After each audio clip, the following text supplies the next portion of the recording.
Occurring in 2001 at the behest of British Prime Minister Tony Blair, Operation Trent was part of the broader War on Terror. It was designed to locate and recover important intelligence from an opium processing facility being used as the headquarters of Al-Qaeda. Although it is a lesser known and minimally documented campaign, it is considered the largest post-World War II operation in SAS history.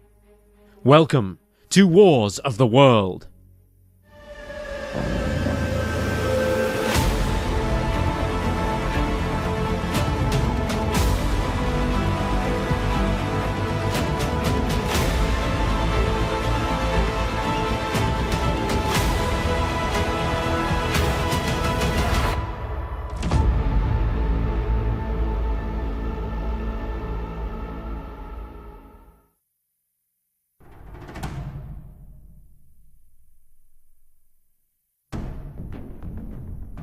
Following the September 11th attacks in 2001, the US announced its global war on terrorism campaign and launched Operation Enduring Freedom.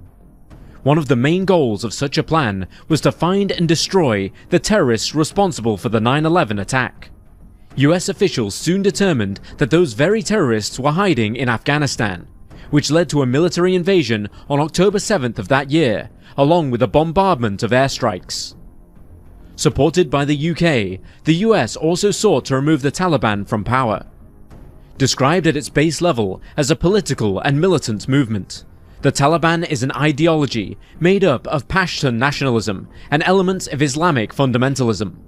Some of their rules include forbidding the consumption of alcohol and pork, as well as the enjoyment of certain music and many other types of media and technology. This includes television and film, the internet, photography, and some hobbies like football, chess, and painting. Taliban laws are also heavily misogynistic. Women and girls are banned from work and education, and are required to cover their bodies at all times, and are also required to be accompanied outside of their homes by male relatives. In the middle of October 2001, the US Central Command, or CENTCOM, deployed 2 units of SAS troops to northwest Afghanistan in search of intelligence. The groups conducted some reconnaissance, but it was largely uneventful, and they didn't make contact with the enemy during this time. After several weeks, the units were returned to the UK, as there was little for them to do and no useful information was recovered. However, after their return home, Prime Minister Tony Blair proposed the idea of sending the SAS back to Afghanistan in order to raid and destroy an opium plant that was reportedly being used as Al-Qaeda's headquarters, and for getting equipment and other items, like drugs, across the border into Pakistan. This facility was around 190 miles southwest of Kandahar, at the foot of a mountain, and it covered a large area made up of houses, compounds, and even caves. It was also heavily fortified, with trenches and makeshift bunkers having been built in and around the grounds. The bunkers themselves were manned by 80 to 100 Al-Qaeda foreign fighters. But according to intelligence reports, there were also many armed and rigorously trained insurgents as well. The US did not believe that raiding this facility would be worthwhile. They knew there were no high-value figures on site, and likely they would have bombed the facility from the air if it wasn't for British insistence that it might hold some intel worth retrieving. The scheme was ultimately given the green light. In the middle of November 2001, the same SAS teams previously deployed, A and G squadrons, returned to Afghanistan. Specifically, they were dispatched to Bagram airfield, over 6 miles from the city of Charikar. A and G squadrons were ordered to assault the facility in broad daylight. This decision was necessary so that the teams could be provided with the proper available air support. However, the group would only have access to such support for about an hour, meaning that the timing of the campaign was crucial, and they were also unable to carry out reconnaissance before it began. Adding to the difficulties was the fact that the area had not been well surveyed in general, and maps of the area were not well detailed. But despite the issues, the commanding officer for 22 SAS accepted the task.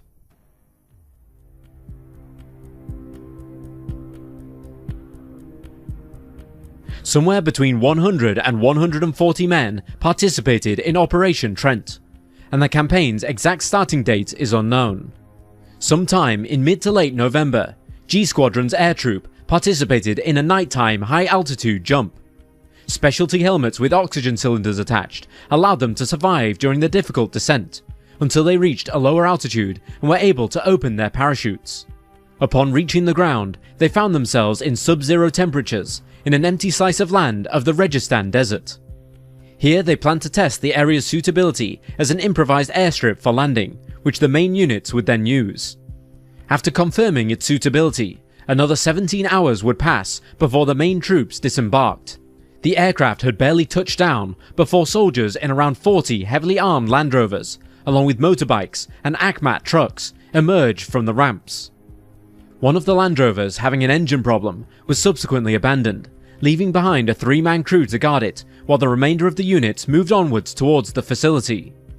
A Squadron was given the task of carrying out the assault, while G Squadron agreed to take on the role of fire support base. They would suppress enemy retaliation and fire by using their vehicle-mounted weapons, mortars, anti-tank missiles and sniper rifles, hoping to ease the way for A Squadron and allowing them to get close enough to their target. This plan also meant that G Squadron could send in their own men as reinforcements should A Squadron become pinned down by the enemy. The units remained inactive until 7 AM the following morning, when the enemy was spotted moving amongst the trenches. The initial attack was carried out by US aircraft, which bombarded the area, destroying the plant's depots. It contained the equivalent of around £50 million worth of opium, and wreaked general havoc for the Al-Qaeda insurgents present. Once the airstrike was complete, A Squadron moved forward in their vehicles, firing their weapons while avoiding retaliation from anti-tank weapons. They came to a halt and dismounted near the outer perimeter of the facility, moving the rest of the way on foot, across rocky outcrops and other challenging terrain. Coming across the first of the trenches, they began to fire, while the insurgents fired back, using AK-47 assault rifles and RPG-7s, shoulder-mounted rocket launchers. In the meantime, G Squadron had organised themselves into what is called a bullhorn formation around the facility, where they spanned across the front and sides of the area, as if to encircle the enemy. They subsequently used heavy weapons to support A Squadron, who soon began to struggle due to heavy resistance, becoming pinned down near the trenches. Air support fired on the enemy until they ran out of munitions, and at one point, one fighter plane almost hit members of G Squadron while shelling a bunker. The first injury occurred shortly afterwards when a member of A Squadron was hit while closing in on the fortified positions. They were subsequently carried to safety by 2 other troops. Meanwhile, other members of A Squadron successfully broke through the entrances to the caves and the trenches around the facility, leading to the deaths of around 6 insurgents. While intelligence had indicated that a lot of these fighters were poorly trained, it was clear that they were tough, pushing back consistently and ferociously against the British troops, slowing down their progress immensely. One positive to the ongoing fighting, however, was that eventually A Squadron managed to draw the insurgents out of their hiding places. One British soldier described the enemy as lunatics, noting that, quote, "surrender was the last thing on their minds." He added, "They would run out of the front line while firing. It was something out of the First World War. These were not people, proper soldiers, who could be treated with dignity. If they had a breath left in them, they would be trying to shoot you. So we had no choice but to kill." End quote. In order to help A Squadron to move forward from where they had stalled, some members of the G Squadron were sent in to help. At around this same time, the regimental sergeant major in command of the G Squadron was shot in the leg, making him the second SAS troop to be wounded during the operation. Helmets and body armour were both a great asset to the SAS, and are partially credited with keeping the number of injuries low throughout the campaign. A Squadron, with the help of the extra troops, was eventually able to clear the caves and reach their objective. They ultimately cleared the headquarters, scouring for any useful documents and other intelligence materials that they could find. During this process, however, more insurgents began to close in, and as they were too deep into the compound to call upon air support, SAS snipers stepped up and began to pick off the enemy. Both A and G Squadrons had completed their objectives in a matter of a few hours. They came away from the facility armed with several laptops and a plethora of paperwork, with information relevant to Al-Qaeda operations. During the 4-hour campaign, only 4 SAS troops were injured, and there were no deaths on their side. A US helicopter arrived to pick up the wounded, while the rest were extracted from a temporary landing zone. One veteran of the mission recalled, quote, "Then we extracted and bombed the hell out of it." The number of Al-Qaeda and Taliban fighters killed is unclear.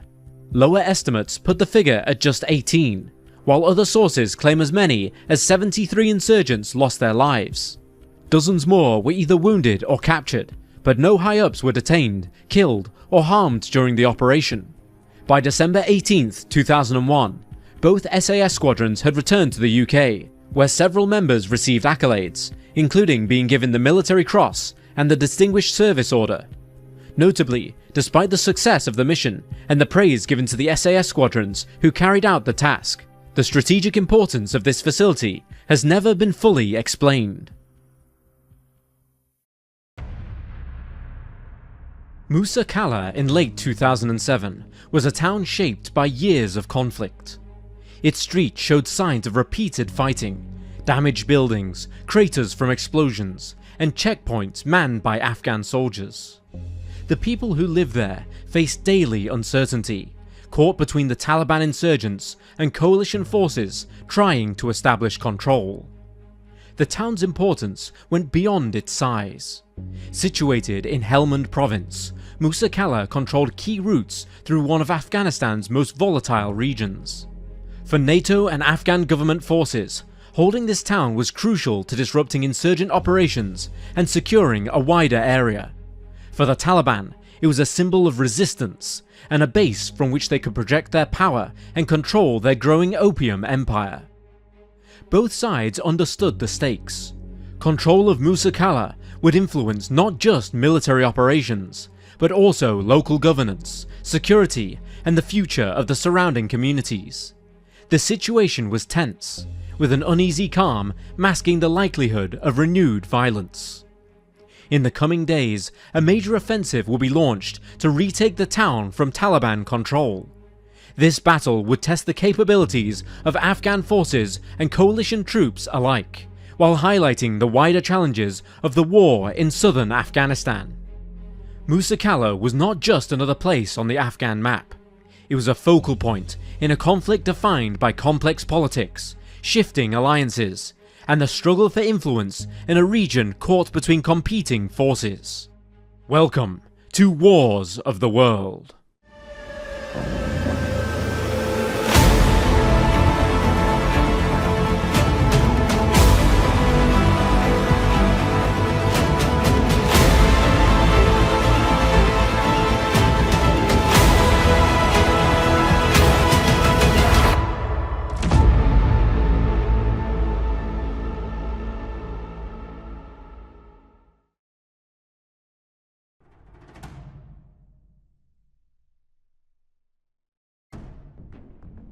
By 2006, 5 years had passed since the Taliban were ousted, yet Afghanistan remained far from peace.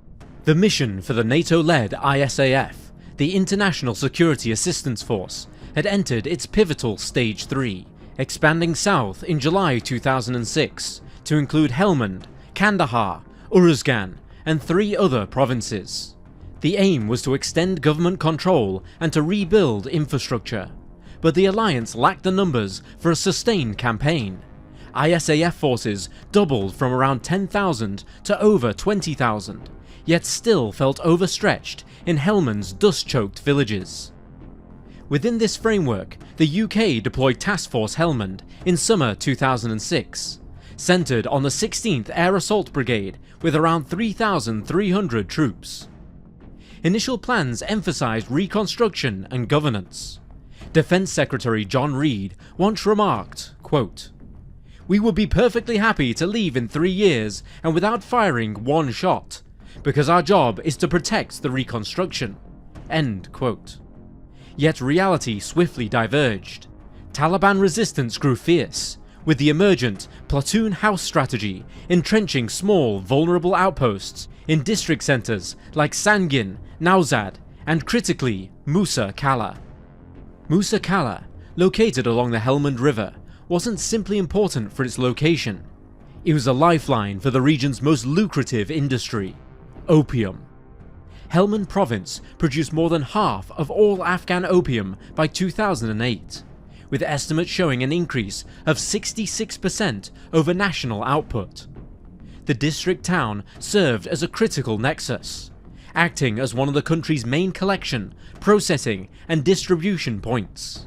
According to the UN Office on Drugs and Crime, when British and ISAF forces recaptured Musa Qala in late 2007, they discovered drug labs in operation and open markets for narcotics.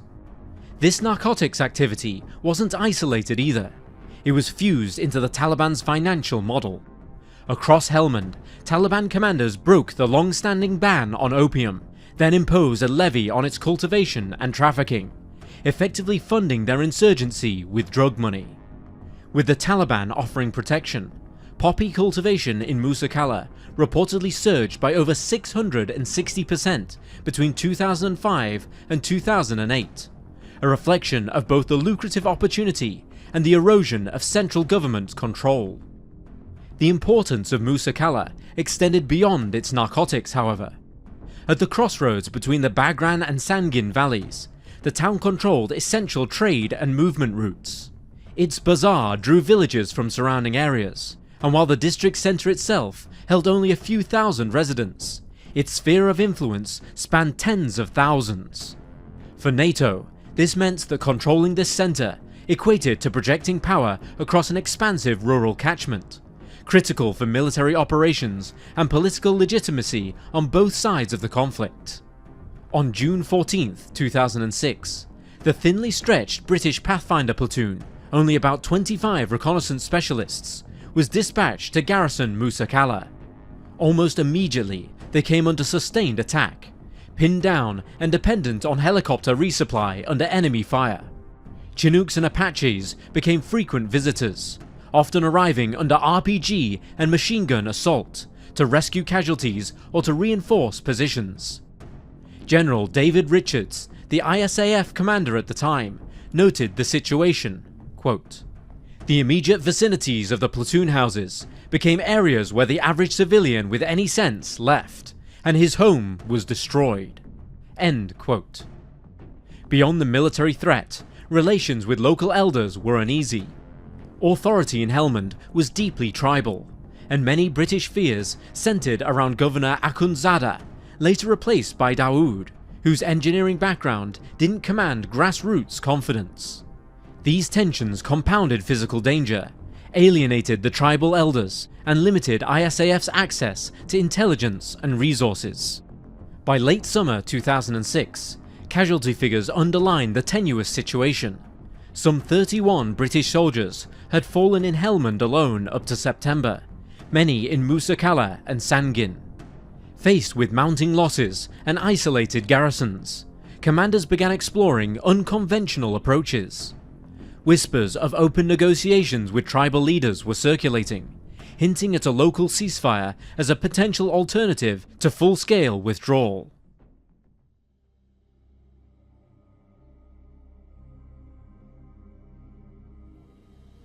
In September 2006, under mounting pressure and rising casualties in Musa Qala, British forces and the Helmand provincial governor, Mohammed Dawood, brokered a local solution. 15 tribal elders agreed to guarantee the security of the district centre, pledging to uphold the Afghan flag and bar all armed groups, coalition and Taliban alike, from the town. In exchange, British troops withdrew beyond a 5-kilometre exclusion zone, leaving only a small, locally trained police contingent, albeit hampered by delays in training and recruitment. This unprecedented move triggered immediate debate. British proponents framed it as a pragmatic, Afghan-led counterinsurgency, while critics within the ISAF, a number of US officials among them, expressed alarm. US Ambassador Ronald Newman warned that it risked legitimizing a Taliban-dominated sanctuary, and General Richards cautioned the withdrawing could turn these centres into magnets for the Taliban. The deal had President Karzai's conditional blessing, but lacked full central authority, unfolding largely as a provincial initiative. Initially, the agreement held promise. Over the next 5 months, fighting in the town centre declined significantly, Shops and schools reopened, and even a Taliban attempt to enter was rebuffed by local elders. But serious weaknesses also emerged. Only 19 of the intended 50 local police completed their training, leaving security fragile. Moreover, provincial and national political fault lines, combined with US derision and uneven development aid, undermined its durability. The atmosphere of calm brought about by the agreement proved to be short-lived. In February 2007, the agreement collapsed. It was following an ISAF airstrike that killed a local Taliban commander's brother, an action which they claimed to be just beyond the exclusion zone, but was seen by insurgents as a breach. In retaliation, around 200 to 300 Taliban militants stormed the town, disarmed the police, jailed elders, and burned the district governor's office along with the police station. They raised the white flag of the Taliban, expelled collaborators, and swiftly transformed Musa Qala into a flagrant center of insurgent authority. Taliban rule in Musa Qala was not merely military, it was also ideological. They implemented strict Sharia law, banning music, enforcing dress codes, and instituting public punishments. Local radio stations, branded Sharia Radio, broadcast religious directives and Taliban propaganda, reinforcing their narrative of occupation resistance and Islamist legitimacy. As the Taliban entrenched themselves, Musa Qala became a potent recruitment center and propaganda hub, emboldening insurgent messaging far beyond its small population. The transformation of Musa Qala from a contested district center into a Taliban stronghold represented a dramatic shift. It was no longer a symbolic gesture or political gambit. Instead, it became a location of insurgent governance and tactical advantage. By the time of the Taliban takeover, the town had evolved into a staging ground for cross-district operations, effectively challenging NATO and Afghan authority. The failure of this deal illustrated not only the fragility of local pacts in asymmetric warfare, but also how power vacuums were exploited by insurgents. This stark reversal underscored the need for a decisive military response. NATO could no longer hope that local agreements or fragile governance could contain the insurgency. Musa Qala had become both a symbolic victory for the Taliban and a decisive threat, one that demanded a full-scale counter-offensive.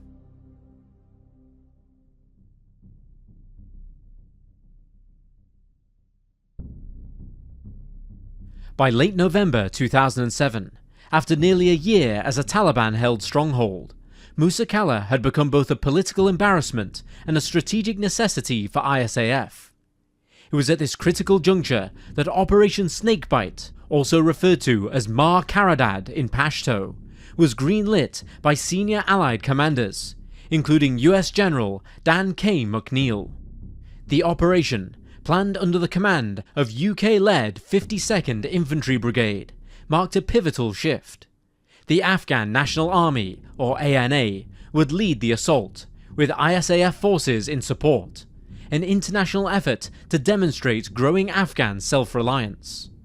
At the centre of planning was Brigadier Andrew Mackay, who had assumed command in October 2007 and quickly impressed both his troops and observers with his unorthodox leadership.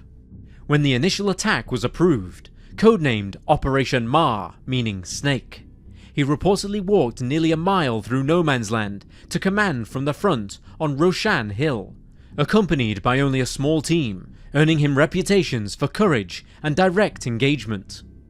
ANA Commander General Muhyiddin Ghori was designated to lead the ground advance, backed by US Special Forces advisors and British support, underlining the coalition's commitment to a genuine Afghan-led offensive. The overarching strategic intent was clear: reassert governmental authority in Musa Qala and symbolically reinforce the ANA's capability as a fighting force. This had followed months in which coalition commanders had felt hampered by NATO's empty clear and hold campaigns, often referred to as simply mowing the lawn, which had led to Taliban fighters simply biding their time before re-emerging. Musa Qala represented a more focused demonstration of counterinsurgency principles. carve out clear zones, instill confidence in local populations, and to create a visible government presence. Planning took place under intense scrutiny, both military and political. The UK Ministry of Defence, Parliament, and Prime Minister's Office were watching closely, with Mackay even receiving instructions directly from Downing Street, which told him to postpone the assault, which coincided with a high-profile visit, instructions which he declined. Embedding military reporters and issuing informational leaflets to civilian populations also became central to the strategy, ensuring that the operation's narrative would emphasize its Afghan leadership and concern for civilian welfare.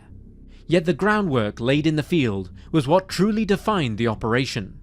Beginning in early November, coalition units, including the Brigade Reconnaissance Force, the Scots Guard, and 40 Commando Royal Marines, conducted extensive reconnaissance patrols, mapping Taliban defences and supply routes. Approaches were cleared gradually from both flanks, in a slow-moving, methodical way, designed to minimize civilian displacement. Intelligence gathering also played a vital part. Crucially, coalition forces worked to detach influential Taliban-aligned tribal leaders, most significantly Mullah Abdul Salam, a Pirzai Alizai elder, rumoured to be negotiating defection. This came as a means to sap the insurgents' local support. When describing the strategy, Brigadier Mackay said, quote, "The intent was to begin wearing the Taliban down, dislocate them, punch them hard when they ventured out, lower their morale, and begin to separate out the Tier 1, the key leaders and more ideologically driven, and the Tier 2, the guns for hire, not in it for the long haul." End quote.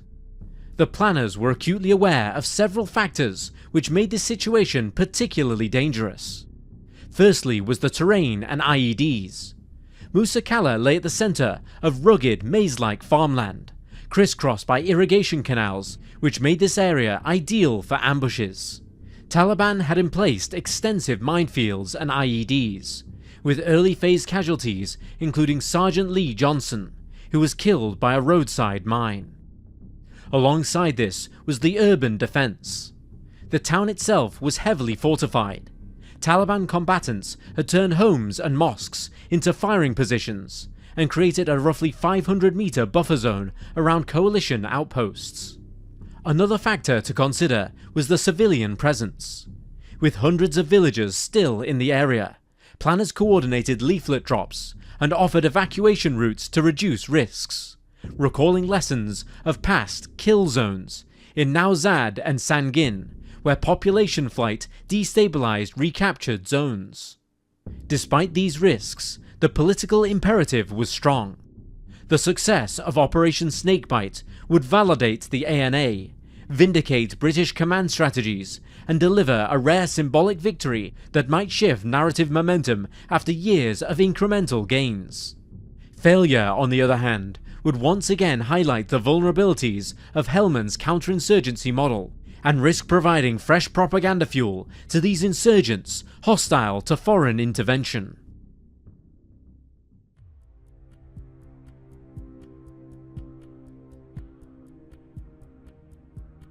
On the 7th of December 2007, at around 1600 hours, Operation Snakebite commenced with an intense air and ground assault.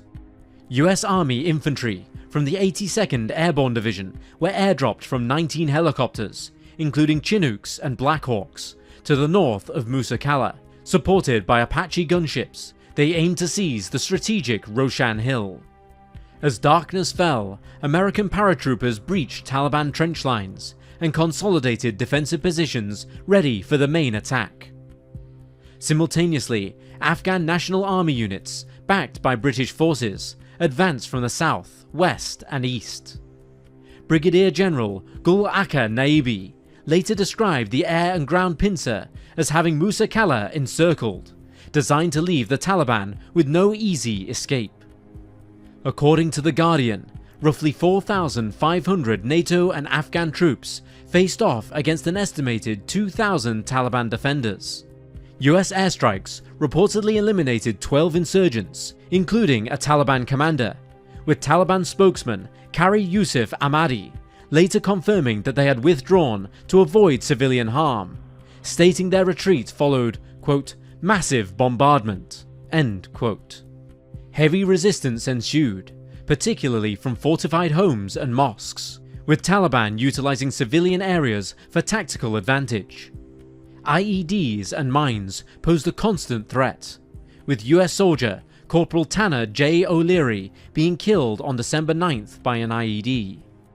An embedded British journalist, Stephen Gray, for the BBC, recounted, quote, as we approached, we saw families of refugees fleeing Musa Qala in trucks and cars, loaded with their possessions. Just as 2 of such vehicles were being stopped and checked for hidden weapons, the Taliban opened fire, sending us diving for what little cover there was, and marking the beginning of a gun battle that continued for several hours. In the midst of the fighting, the 2 refugee vehicles drove away in a panic from the village, but straight towards 2 American Humvees, which opened fire, fearing the ever-present threat of suicide bombs. 3 of the civilians were killed, and 2 children and a woman injured. End quote. This tragic event underscored the complexities of warfare among civilians and insurgents. But the coalition strategy was designed to prompt Taliban withdrawal rather than full urban combat. By the morning of December 10th, ANA and NATO troops entered the town centre. ISAF confirmed Taliban forces had fled following heavy bombardment, with Afghan troops installing checkpoints at the marketplace. Brigadier General Naibi stated that exchanges of fire were continuing into the evening and blamed foreign fighters or Al-Qaeda members for the remaining resistance. In regards to the remaining work to be done, Naibi said, quote, the town is surrounded. We are about 500 meters away from the Musa Qala market in the center of the town. The bombing continues. The area is big. Tomorrow we will carefully clear the streets from the mines. End quote. The operation formed a stark contrast to prior expectations. Coalition commanders had prepared for fierce house-to-house urban combat, but the Taliban had opted largely to withdraw into surrounding farmland.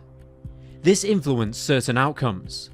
Coalition casualties were relatively limited, with 1 British and 1 American soldier being killed in IED incidents, and several more being wounded. On the other side, Taliban losses were estimated as hundreds killed or captured, though precise figures remain unverified. The civilians here suffered as well. Local elders later claimed up to 40 civilian deaths, though coalition spokesmen dismissed this as Taliban disinformation. Ultimately, fighting in urban areas was less ferocious than feared, as one senior US officer observed, quote, the urban centre of Musa Qala was not significantly opposed. It was not significantly barricaded. End quote. Still, combat in peripheral villages like Karamanda and Salam Bazaar continued beyond the town centre, employing small arms fire and hit-and-run tactics. Clearing operations persisted over the following days, supported by US air power targeting residual pockets of Taliban insurgents. By December 11th, NATO officially announced Musa Qala's capture. The raised Afghan flag over the district centre symbolised both tactical victory and a message of state authority being restored. Yet beneath the veneer of triumph lay enduring questions about civilian impact, Taliban dispersal into remote areas, and the longevity of ANA control.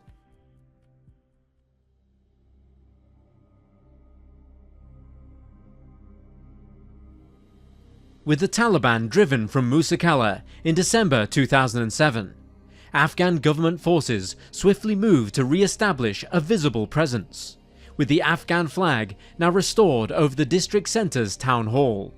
Brigadier General Gul Akar Naibi emphasised the importance of this act, declaring it a, quote, sign of hope for the people of Musa Qala and Helmand province, end quote. However, the tactical victory was only the first step. Efforts to stabilise the town faced immediate challenges. Infrastructure was badly damaged and the security environment remained fragile. ANA soldiers and coalition forces worked to clear mines and unexploded ordnance, while engineers began repairing roads and restoring water supplies. Establishing a functional local governance proved more difficult, however. Many tribal leaders, wary after previous betrayals and ongoing violence, hesitated to collaborate fully with Afghan authorities or NATO forces. Despite NATO's military success, the broader strategic picture was more ambiguous. The Taliban's tactical withdrawal during the battle meant that they were not decisively defeated. Instead, they retreated to surrounding villages and the countryside, preserving the ability to regroup. Over the following months, insurgent influence gradually returned through intimidation, recruitment, and the exploitation of local grievances. The opium trade, critical to the local economy and Taliban financing, remained largely intact, undermining government efforts to stabilize the area. British commanders expressed a tempered optimism, with Brigadier Andrew Mackay, who had planned Operation Snakebite, cautioning that the fight for Musa Qala was far from over. Quote, "We have taken the town, but the real battle is winning the hearts and minds of the people. Without that, military gains mean little." End quote. Afghan officials echoed this sentiment, acknowledging the deep-rooted tribal dynamics and economic drivers fueling the conflict. A local elder observed, quote, "The government comes and goes, but the people here want peace and respect for our traditions. Without that, the cycle of violence will continue." End quote. Ultimately, the story of Musa Qala encapsulated the broader Afghan conflict, a hard-won military success shadowed by fragile governance, enduring insurgency, and the persistent challenge of addressing the root causes of instability. The battle was a crucial chapter, but far from the final word in Helmand's long struggle and the ongoing conflict in Afghanistan.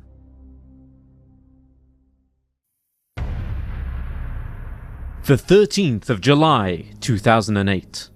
A small and newly established US outpost at Wanat, within the Waigal Valley of Nuristan Province, Afghanistan, was being defended by soldiers from both the United States and Afghanistan's armed forces. They were routinely going about their watch. Little did they know they would soon find themselves in the midst of one of the most significant battles against Taliban insurgent fighters on Afghan soil. A surprise attack would soon be launched, resulting in severe US losses and a great degree of scrutiny on how things could have been done differently. In today's video, we will be exploring the infamous Battle of Wanat in detail, looking at the key events leading up to, during, and after this conflict. Welcome to Wars of the World.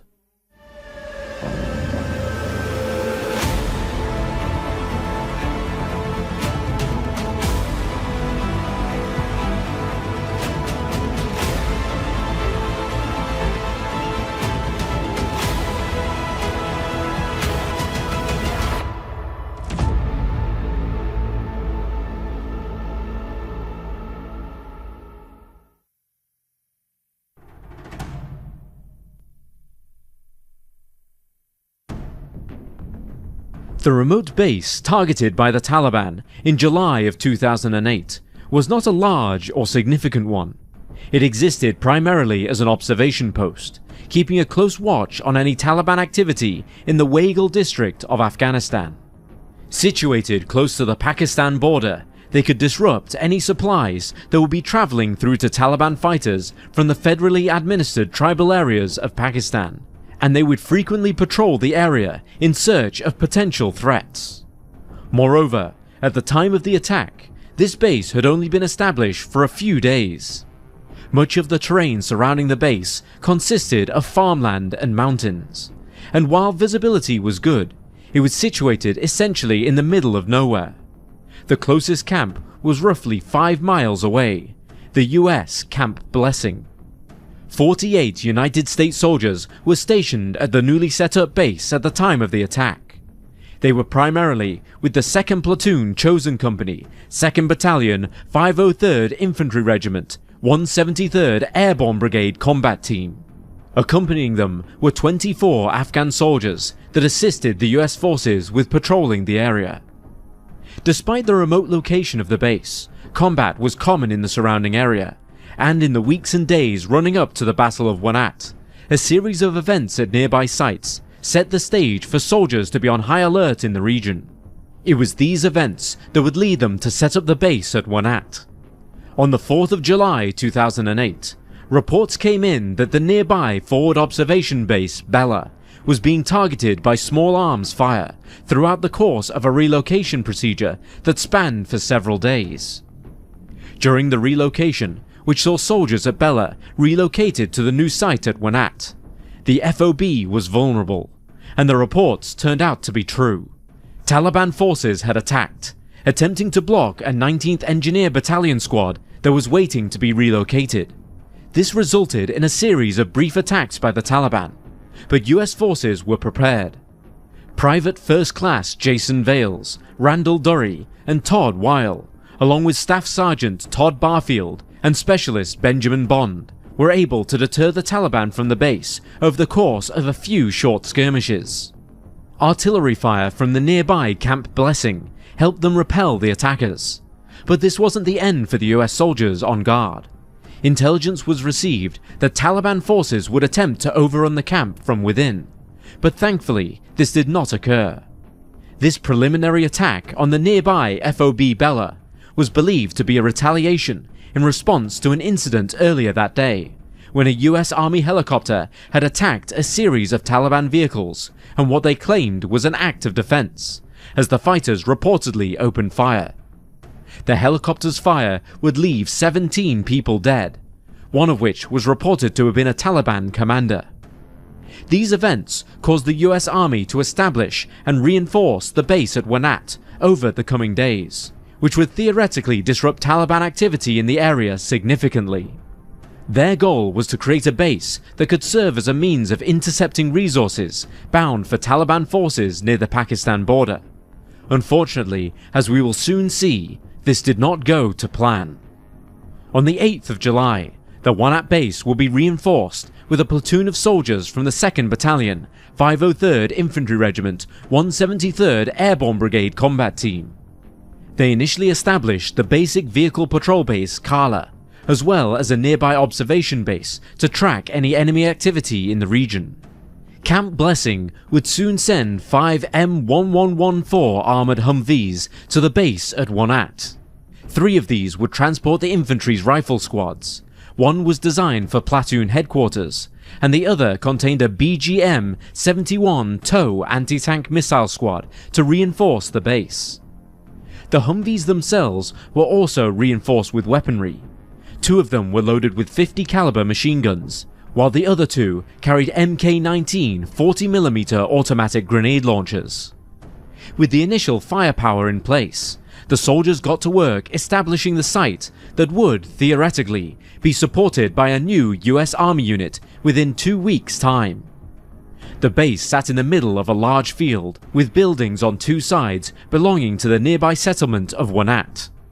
The following day, a construction crew arrived by helicopter and began reinforcing the base with sandbags, razor wire, bastions, and a firing pit for a 120mm Saltum K6 mortar.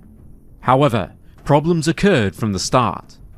The Bobcat loader that was brought in to lift and place the barriers broke down for a day, which meant that the barriers in question, intended on being over 2 meters or 7 feet tall, only reached just over 1 meters or 4 feet tall. This was a major problem. The base was now worryingly vulnerable to gunfire, which the US soldiers knew that any Taliban fighters in the area would be able to exploit. Trenches and ditches to house weapons and soldiers during combat would need to be dug out manually, and time was of the essence. Recent Taliban activity in the area meant that an attack could come at any second, and it became more and more obvious that the base was just not suited for its intended purpose. Some parts of the base were essentially undefended, with no posts or stakes to construct defensive walls. Barbed wire was stretched out on the ground, affording little to no protection against Taliban fighters if they did arrive. Intelligence estimates stated that the number of men and degree of protection at the Wanat base would be enough to defend them from the attack if the Taliban did descend upon them, but this proved to be a major underestimate soon enough.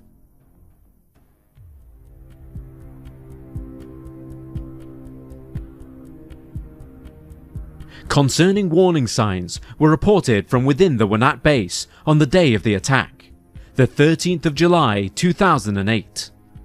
Soldiers working on the construction of the base reported groups of men watching and gesturing towards the base amongst the buildings from the nearby village of Wanat, while others cited men moving through the adjacent mountains, occasionally stopping to observe the base. The night before, when some of the US soldiers had headed into Wanat to eat, they were advised to kill anybody they see moving around in the mountains. Only Taliban fighters had a reason to be up there. The attack came early, at 20 past 4 in the morning of the 13th. Utilizing the element of surprise, around 200 Taliban fighters had come together to strike at the base, and they took steps to plan ahead to minimize the time that US forces had to respond. The night before they advanced, they began flowing water across an irrigation system in a neighboring field, which created enough background noise that the Americans would not be able to hear them moving through the field towards the Wanat base. The Taliban fighters were armed to the teeth, with machine guns, RPGs and mortar fire. Allegedly, 100 fighters advanced on the front of the base, while another 100 snuck around to the side of the observation post to the east, using the cover of the mountains to make their attack while it was still dark. Within a few minutes of the Taliban advancing on the Wanat base, they had managed to take out the Americans' 120mm mortar and the ammunition to go with it that would have been used against them. This created a sizable explosion as the mortar ammo was detonated, rendering one of their most valuable assets useless. Taliban fighters wielding rocket launchers managed to destroy the Tau missile launcher mounted on one of the armoured Humvees, which blocked off access to the US's second heaviest weapon. In the blink of an eye, the Taliban had gained a terrifying upper hand as a result of their guerrilla tactics and stealth. Following this, the Taliban set their sights on attacking soldiers directly. They first focused their fire on the observation post, manned by a team known as Topside. This consisted of Sergeant Ryan M. Pitts and his specialists, Tyler Stafford, Gunnar Swilling, Matthew Phillips, Chris McCaig, Jason Bogar, and Pruitt Rainey. Also present was Corporal Jonathan Ayres. The Taliban's first round of fire managed to wound every one of these soldiers, catching them off guard as they scouted the hills and fields from the observation point. During that first wave of gunfire, the Taliban fighters launched a rocket-propelled grenade that managed to send Tyler Stafford flying from his mounted machine gun. He and Matthew Phillips then started to throw grenades at the insurgents, who had managed to infiltrate the base. But Phillips soon found himself on the receiving end of Taliban machine gun fire, which would eventually lead to his death. Phillips was not the only one who would lose his life that day, however. Within the first 20 minutes of the battle, 4 US soldiers had died. Corporal Jason Bogar grabbed his machine gun and fired towards the Taliban head-on, but his gun unfortunately jammed. Seeing that Stafford had been launched from his post, he headed over to administer first aid behind cover while the fighting continued. Bogar then managed to kill several Taliban fighters who were firing upon them from atop the Wanat Village Hotel, but he was soon killed when he left the borders of the base to take out more. Sergeant Ryan M. Pitts soon found himself alone at the observation post as his men died or became separated from him one by one, but he was able to hold them off on his own. Firing periodically from cover, whilst attempting to contact Allied forces to evacuate him and his remaining men, he managed to hold his position for a grueling 2 hours until help finally arrived. Back at the main base, hell was unfolding as the Taliban rained fire from the adjacent field, Wanat village, and from within the base itself. The US soldiers had burst into life as they desperately defended both themselves and their comrades, firing their machine guns and launching grenades into the field to take out as many Taliban insurgents as possible. They managed to radio in support from the nearby Camp Blessing, who showered the field with 96 155mm artillery rounds, killing multiple fighters. All the while, soldiers at the Wanat base were attempting to drag their wounded to safety, while others ran directly through Taliban fire to resupply the post with ammunition and resources. The soldiers used claymore mines to stop the Taliban from entering their base, and although some did manage to breach the poorly defended borders, they were eventually repelled from entering. When the Allied forces eventually came to evacuate the soldiers, Pitts was able to hold his position as the last man standing. Slowly, US soldiers were taken to safety, but heavy losses had been suffered. Pitts himself was seriously injured and did extremely well to escape with his life by the end of the battle. The Taliban fighters had used a variety of tactics to get a clear shot on the US soldiers at Wanat. They fired upon the remaining Humvees, causing the soldiers who were defending them to run out into the open in order to avoid being shot. They would also periodically throw rocks behind cover into the walls of the base. The US soldiers, whose vision was obscured by the darkness of the Afghan countryside, had no way of telling that these projectiles weren't actually grenades, and so they ran out from behind the safety of their cover to avoid being killed by these pseudo-grenades. This, in turn, led to the Taliban being able to shoot and kill several men across the course of the battle. While the soldiers waited for their evacuation, support came in the form of missile strikes and helicopter fire. Roughly half an hour after the fighting began, AGM-114 Hellfire missiles rained down upon the field, killing several Taliban insurgents, fired from an unmanned MQ-1 Predator drone. AH-64 Apache attack choppers singled out individual fighters, spraying them with bullets from a 30mm M230 chain gun. Soldiers on the ground were provided with ammunition dropped in by UH-60 Black Hawk helicopters, while evacuation support helped the wounded retreat to Camp Wright, out of the range of the fighting. The Taliban continued the assault for 4 grim hours, and they were finally routed when additional air support, in the form of a B-1B Lancer bomber, an A-10 Thunderbolt II, and an F-15E Strike Eagle were called in. Under such heavy fire, the Taliban could not continue the assault, and when Pitts was evacuated, the base was left abandoned.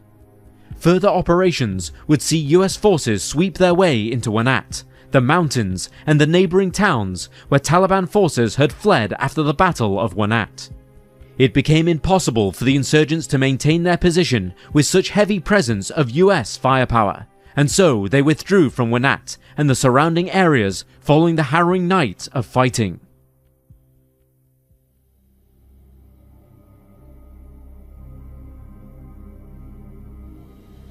Nine US soldiers had lost their lives in the Battle of Wanat, most of whom were manning the observation post that was attacked quickly and stealthily by the Taliban fighters.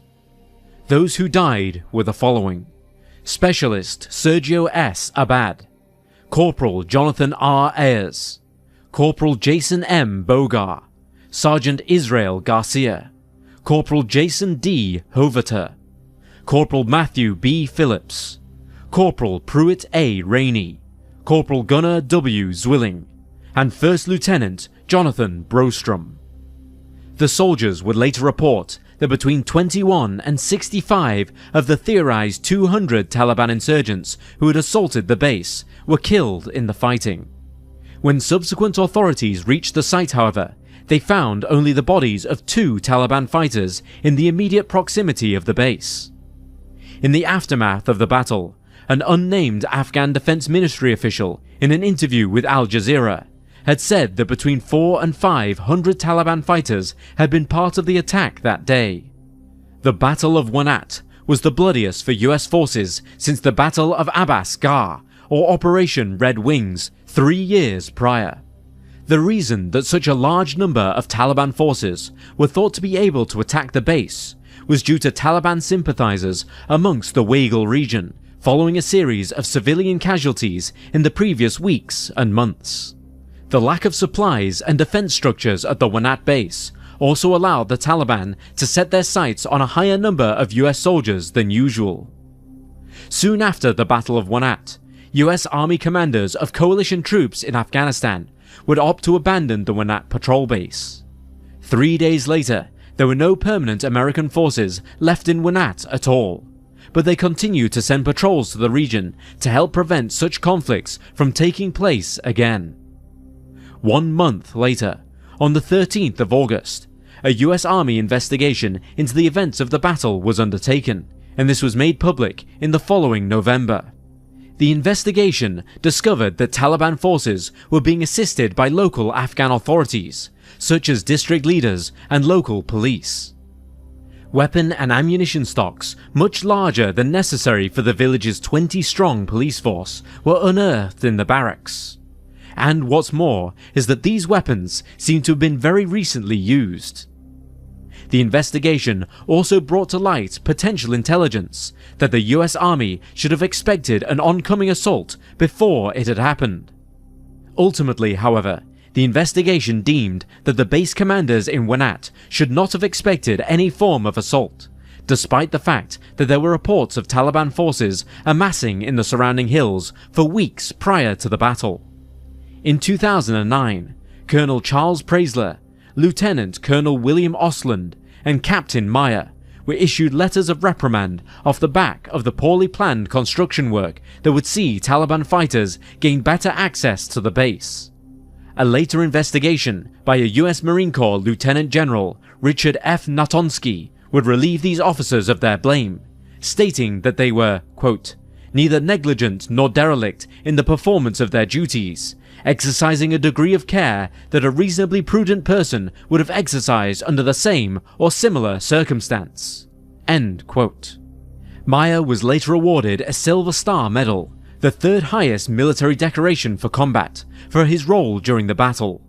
By June 2010, each of the officers' reprimands had been revoked, and no criminal action was pursued.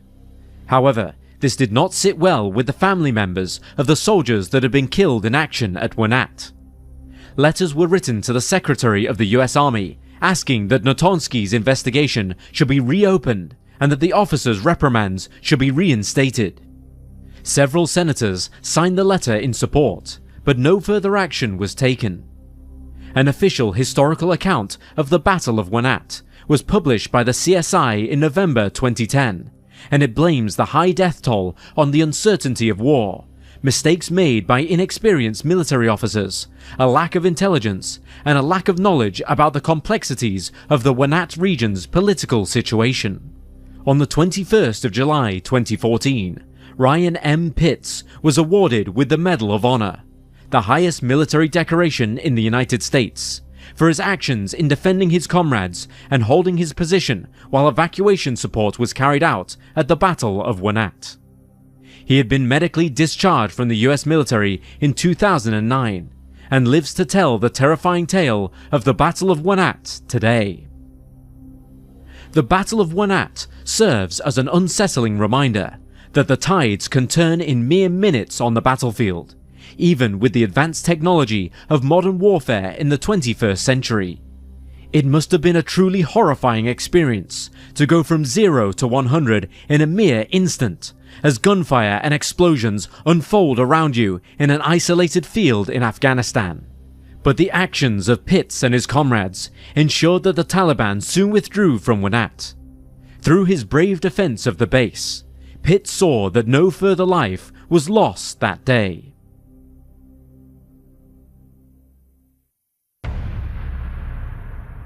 The September 11th attacks in 2001 were quick to ignite America's global war on terrorism.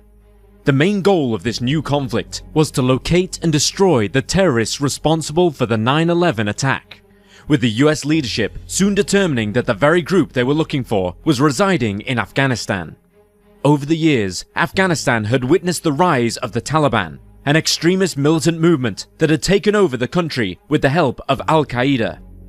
In late 2001, the United States, aided by anti-Taliban tribe leaders, sought to overthrow the regime, with one of the biggest targets being the city of Kandahar. Welcome to Wars of the World.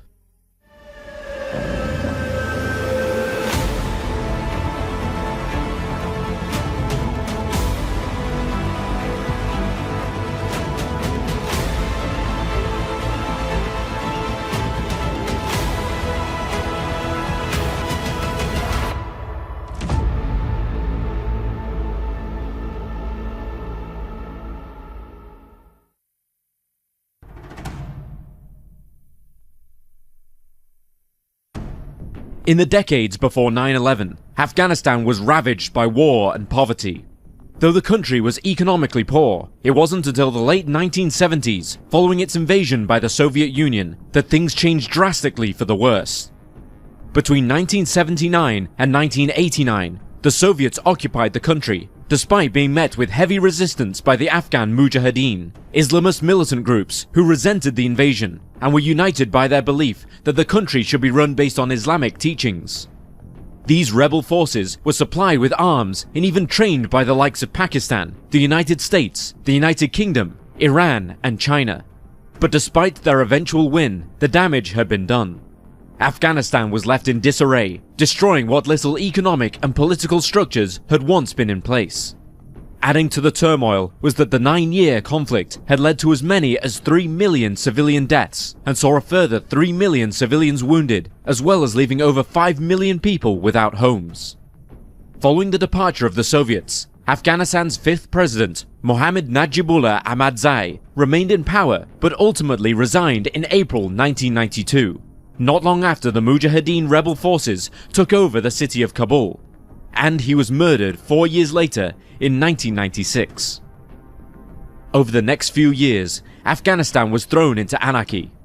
The Soviet-Afghanistan War had introduced a culture of guns, drugs, and terrorism, and the former political structure of government and president was replaced by the Mujahideen, who were more like powerful militias.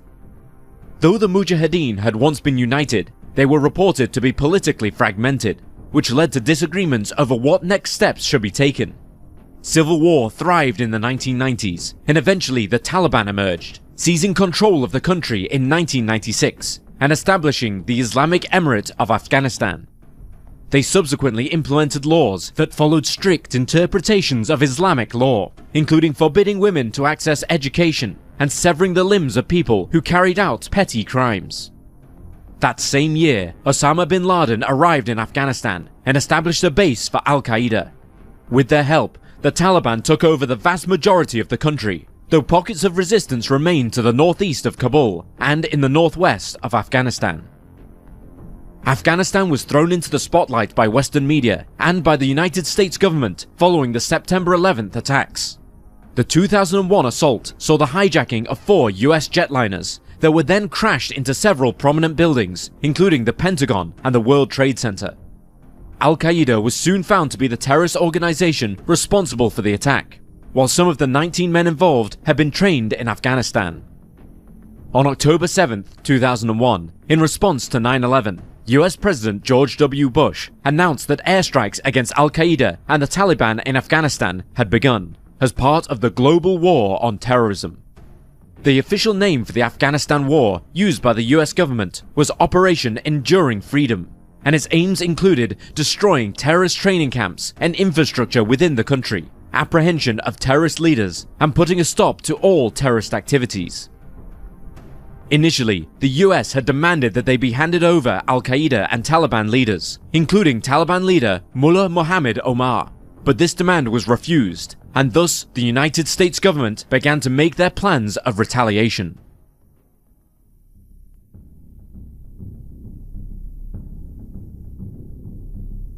US leadership started plotting what steps it would need to take to initiate and successfully carry out a war against extremists in Afghanistan. But it wasn't without its difficulties.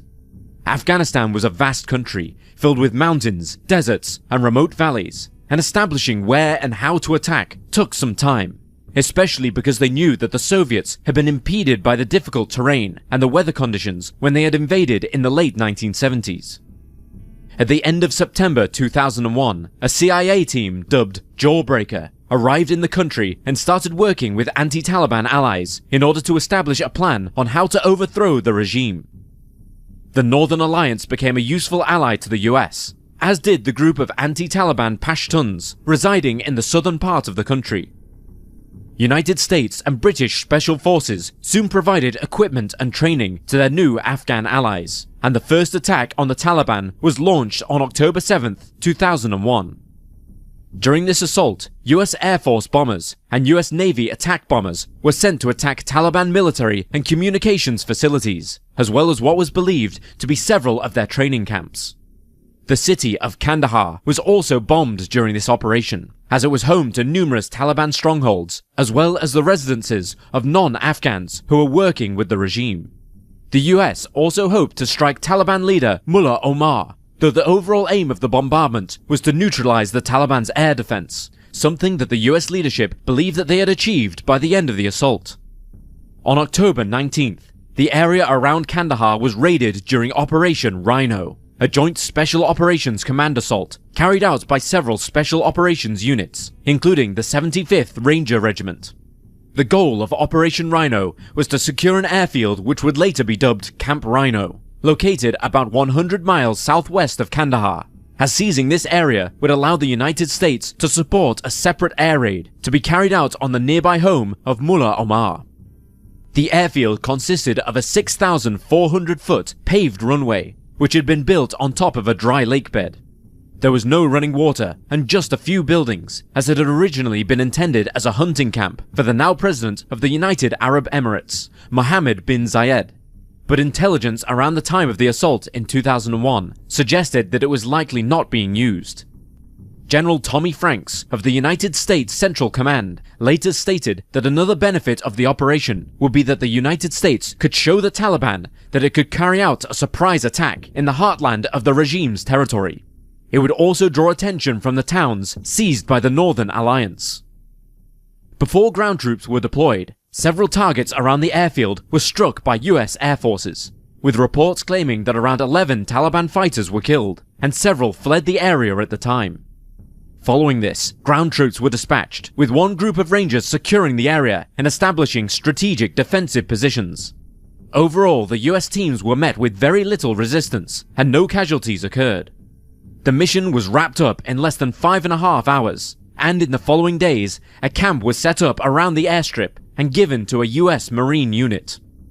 Video footage captured during this operation was distributed back in the United States as positive propaganda. Around this time, troops began trying to regain control of the regions in the north and northeast, after the leader of the Northern Alliance was assassinated by Al-Qaeda on September 9th.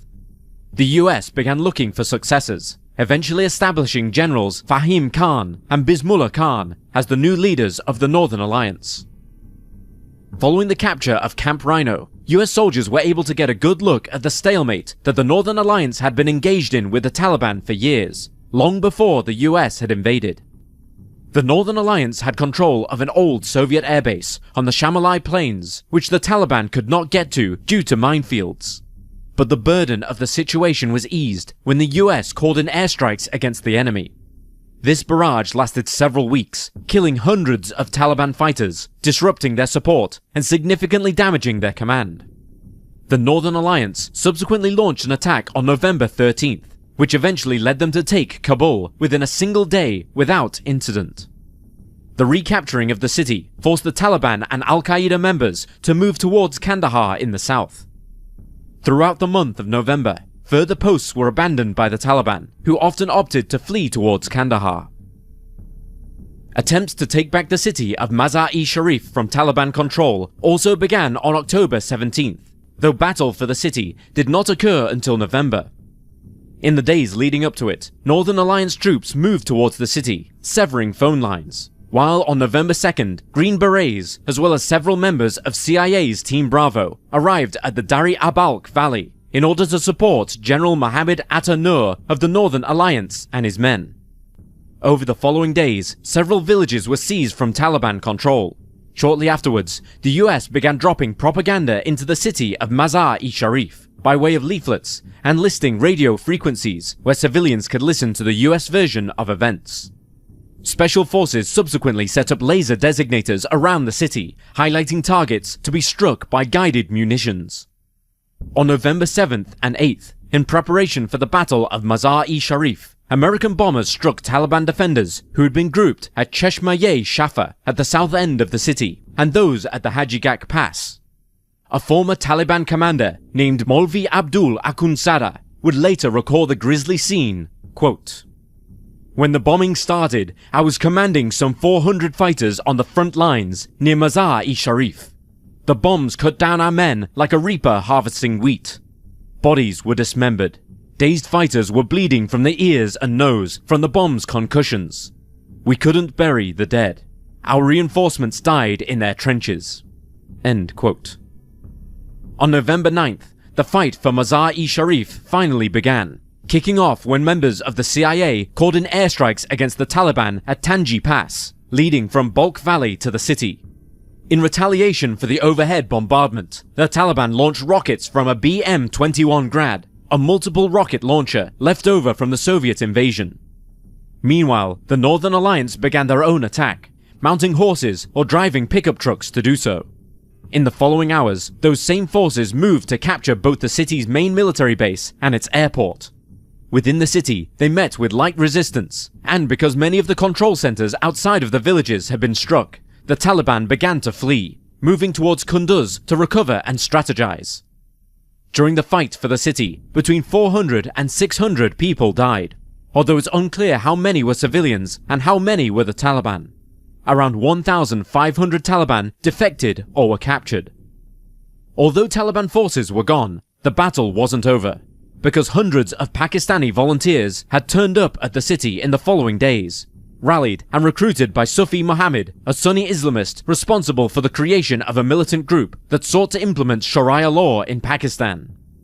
Many of the volunteers were teenage boys, and they wound up in the Sultan Razi Girls' School, which had been converted into a barracks. In the coming days, hundreds of the volunteers were killed, and although the Northern Alliance offered negotiations, they were repeatedly turned down.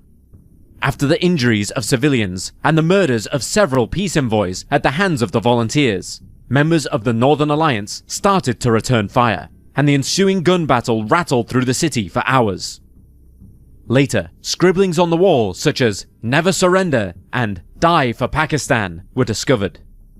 In the aftermath of the gunfight, US leadership approved the building for a bombing run. The ending of the battle for Mazar-e-Sharif was met with heavy criticism, however, with officials from the likes of the United Nations alleging that the Northern Alliance troops had massacred the volunteers when they attempted to surrender before the bombs were dropped. According to the claims, the volunteers became aware of the bombs and attempted to flee, but they were shot by Northern Alliance members, resulting in the deaths of 800 of the 900 volunteers. A later report by the Seattle Times observed that many of the boys who'd been recruited weren't primed for battle. They were simply farm boys, many of whom were illiterate and poor. Sufi Muhammad used loudspeakers attached to pickup trucks to air his message, encouraging the inexperienced and vulnerable to fight for their God, stating, quote, "Those who die fighting for God don't die. Those who go on jihad live forever in paradise." End quote. One man in the community believed that the boys were unsatisfied with life, which helped push them to volunteer. Northern Alliance leaders, for their part, offered up different explanations as to the fate of the hundreds of volunteers. One said all the boys died in the bombing. Another said some died of their wounds after surviving the explosions. One jailer alleged that a road accident had killed at least 43 of them. A young commander eventually revealed that some of the boys were being held as slaves, with another adding that as many as 1,500 boys had been taken over the months. But despite the controversy, little was done about the captured boys, with Red Cross workers, UN officers, and US soldiers all noting that it was a tricky situation as they did not want to alienate those that they worked with. Some of these boys were eventually released after their families paid ransom money. Nevertheless, the capture of the city was a success, with US Central Command noting that they did not think that control of Mazar-e-Sharif would be regained until the following year. Strategically, recapturing the city was a huge benefit to the US and its allies, as it allowed supply routes to open back up. The battle was considered the Taliban's first major defeat, and the girls' school was rebuilt following the recapture of the city.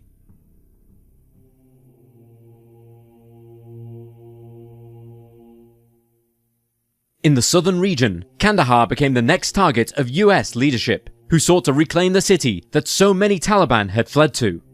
Many military planners believed that this would be the hardest city to take, in part because it was miles from the Northern Alliance strongholds in the north of the country, but also because it was the Taliban's spiritual home, as well as its political center. There was some speculation that the capture of Kandahar may be delayed until the spring, as the US and United Kingdom had so few Afghan allies to work with in this area. But eventually, in early November, 2 Special Forces units made their way towards the city from opposite ends, gathering support on the way from their few available allies. One of the Special Forces teams began their journey close to the village of Tarinkot on November 14th. Here they met with Hamid Karzai, a tribal leader who would later serve as the 7th president of Afghanistan, and in 2001 had a small following of anti-Taliban troops, described as 35 well-meaning men, though this number would eventually grow to 800. Karzai sought to speak with the village elders and gather their support, but just 2 days into their stay at Tarinkot, the Taliban dispatched hundreds of men to take Karzai's life, viewing him as a threat to their power. Though Karzai sent out his own men to repel the advances of the Taliban troops, he relied heavily on US soldiers who far outnumbered his following. US planes were called in to bomb Taliban convoys, while on-ground troops, including Karzai's followers, successfully fought back against enemy forces, and the Taliban reportedly retreated after being caught off guard by the quick response of the US air support. In the following days, US troops began to equip and prepare Karzai's men as best as they could in the short time that they had. And on December 2nd, both the US and Karzai's troops moved south towards the village of Said Alim Kaleh, which contained a bridge that was deemed of critical importance. Adding to the pressure was the fact that Karzai had been notified that he would be serving as the head of the interim Afghan government, and thus special forces were determined to secure Kandahar and to get Karzai to safety. Though his men were able to dispatch the Taliban soldiers at the eastern end of the bridge itself was more heavily defended, and they were unable to break through. The US subsequently called on air support, but the Taliban remained in control of the bridge. Over the coming days, they would continue to push back against the enemy forces, hoping to drive the Taliban further and further back. On December 4th, the Afghan allies began to prepare for an all-out attack. Both Karzai's men and the US troops subsequently piled into trucks loaded with weapons, and airstrikes were called in to attack the ridge on the opposite side of the bridge. But the Taliban responded with sustained and heavy gunfire. Shortly afterwards, Karzai's men began to directly shoot at enemy forces, forcing them to move back.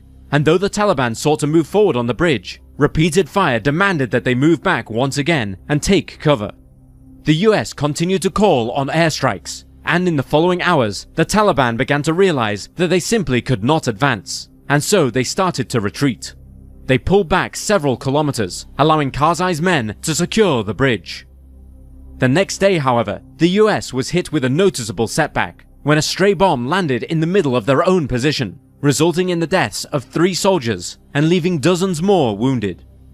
Another Special Forces team was brought in as a replacement, while the injured soldiers were tended to by medics. At this time, it was the most intense casualties the US had suffered and the worst friendly fire incident that they'd encountered. In the meantime, Karzai was busy making agreements with Taliban forces, who'd opted to surrender the city of Kandahar. The following day, December 6th, Afghan allies began moving into the area. The other Special Forces team, who were approaching from the south of the city, had been moving in a similar manner, entering through the Shin Narai Valley by the Pakistan border on November 18th, before meeting with anti-Taliban leader Gul Shahzai, who'd once been the governor of Kandahar. On the night of November 21st, Shahzai sent a small group of his men, led by his brother, to the city to negotiate the Taliban's surrender. But everything went downhill when they arrived only to be met with gunfire. Though there were no casualties, Shahzai opted to change his route moving forward to avoid fighting before arriving at the city, so as not to drain the energy of his men or to use up their resources unnecessarily. They subsequently moved past the Taliban stronghold close by and entered the Afghanistan district. On the morning of November 22nd, his men, in a convoy of around 100 vehicles, journeyed towards the village of Taktepol in the Balkh province, meeting little resistance along the way. It wasn't until they reached a valley just east of Highway 4, around 3 miles from the village, that Shahzai attempted once more to reach a truce with the Taliban. Once again, the small force that he'd sent in was ambushed by the Taliban, who had no interest in surrendering, and US Special Forces called in air support to put a stop to the assault. Though Shahzai's men managed to withdraw, the Taliban began moving along Highway 4 and getting into firing positions using heavy machine guns and RPGs. US troops led the way in the ensuing battle, directing their allies and calling in further air support, leading to the Taliban's hasty retreat before abandoning the village altogether. On November 24th, the following morning, Shahzai's men entered the village. They split the highway in two between Kandahar and Charman, Pakistan, establishing checkpoints to the north and the south of the area. Over the next few days, US forces established an observation post overlooking the airport in Kandahar. They were able to see enemy forces and order airstrikes between the outlook and the facility, removing the Taliban from their path. The Taliban returned fire, sending artillery shells and rockets onto the outlook as well as the village.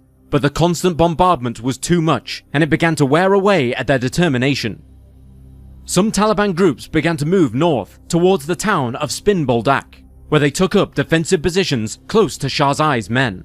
But they reportedly did not appear to be much of a threat, and they were even less so when a team of US Marines also took up a defensive position at the nearby Camp Rhino. By early December, the US and Shahzai's men were preparing to take the city of Kandahar. Though the Taliban swept through dry canals around the edges of Kandahar in an attempt to launch surprise attacks, their assaults were easily rebuffed, with Afghan allies managing to capture several enemy positions. The US and its allies began their attack on the airfield, expecting to take strong fire in return, but they were surprised to find no response from the Taliban. Shahzai was soon informed that the Taliban had left the city following the deal they'd struck with Karzai. Following this news, Shahzai, along with a small security group and some of the US team, moved into the city towards the home where he had once lived. The remaining troops joined them the following day, taking up residence in the governor's home, while Karzai reinstated Shahzai to his former position.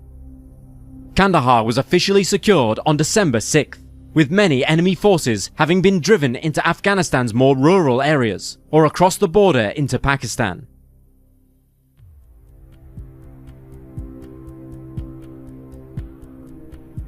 The war in Afghanistan raged for another 2 decades, and Kandahar was the target of at least 2 other assault attempts during that time. The first of these attacks came on May 7, 2011, when the Taliban launched an offensive in an attempt to take back control of the city. The conflict is considered the biggest Taliban attack of the year, leading to over 40 deaths and causing at least 50 people to be injured. It also signaled to the US and those in Afghanistan who opposed the Taliban that the loss of Osama bin Laden days earlier had not deterred insurgent groups, and they were similarly unaffected by a loss of manpower over the previous 10 years. Early on the morning of May 7, 2011, members of the Taliban launched RPGs at the governor's office before carrying out further attacks on outposts, police buildings, and local offices. The vast majority of these offences utilised suicide bombers, but there were also armed foot soldiers assisting in the scheme. For 2 days, the Taliban wreaked havoc on the city of Kandahar, bombing buildings, injuring civilians and police, and killing other Afghans. Enemy forces received a lot of pushback, however, and they were eventually expelled from the city. Afghan police managed to corner over 20 militants in a hotel, where all but 2 were killed. The final 2, however, did not surrender. The police managed to shoot one, while the other, equipped with a suicide vest, took his own life. A Taliban spokesperson noted that the attacks were not, as theorized, in retaliation for the death of bin Laden. Instead, they were simply part of the Taliban's plans. The third battle of Kandahar came on July 9, 2021, when the Taliban attempted yet again to regain control of the city. For weeks, a fight between the Afghan National Army and the Taliban ensued within the city, eventually wearing down many of the military members who fled to avoid being captured by the enemy. By this time, US troops were being withdrawn from the country, leaving many towns and cities vulnerable and with weak defences, especially following onslaughts from the Taliban. Attempts to keep the Taliban from Kandahar were hampered by the presence of civilians who were sometimes caught in the crossfires. and eventually 11,000 families were forced to move into refugee camps. On August 5th, civilians were advised to evacuate the city. A lack of food, weapons, and ammunition contributed heavily to the erosion of Afghan defenses, and by August 15th, the Taliban had broken through the remaining defenses and Afghanistan's government had collapsed.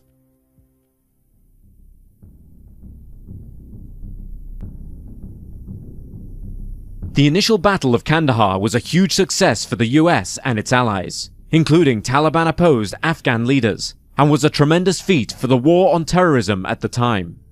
Analysts have given credit to thorough training and dedication in helping to collapse the Taliban just months into the US invasion of Afghanistan, while their firepower and allyships with other Afghans also played important roles. However, as we already know, it wasn't to last. In 2012, US and Afghan officials began building a plan for the US exit from the country. In May, they were able to put together a framework for economic and security cooperation between the two nations after NATO combat troops were to withdraw in 2014, with the US committing to lending Afghanistan's government military support in the following years. The agreement did not state whether or not the US and NATO soldiers would remain behind to help with training and advising, but a separate pact named the Bilateral Security Agreement would answer this question. However, it wasn't until late 2014 that this agreement was signed, when Ashraf Ghani was inaugurated as Afghanistan's new president in September. Though the US and NATO formally ended their combat mission in December of that year, around 13,000 soldiers remained behind, until in 2020 and 2021, when the troops were finally pulled out of the country. As mentioned previously, the 2021 Battle of Kandahar played an important role in the Taliban's resurgence. Without the backing of the US, Afghanistan fell once more under Taliban control, where it remains today. The overarching war in Afghanistan lasted 19 years and 10 months, and saw the deaths of as many as 212,000 people, including over 46,000 civilians. But it's the aftermath of the war that is somehow worse. The country is currently suffering what is considered one of the worst humanitarian crises of our time. Opposers of the Taliban are being unlawfully arrested and tortured, disappearing without a trace, and minorities are being heavily discriminated against. The rights of women and girls are being erased, and poverty is rampant. Many households are struggling to meet their basic needs, while natural disasters, the result of climate change, have ravaged the country and displaced hundreds of families. Food insecurity and famine are widespread, and things are only set to get worse. In 2022, UN humanitarian chief Martin Griffiths stated that issues including poverty and food insecurity have long been a sad reality in the country, but that since the Taliban takeover, the situation has become critical.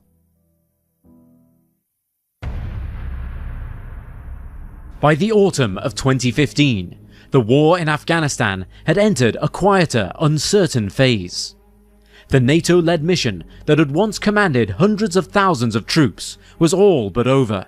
Most foreign forces had withdrawn. What remained was a fragile Afghan government, propped up by international aid, holding fast against a stubborn insurgency that refused to die.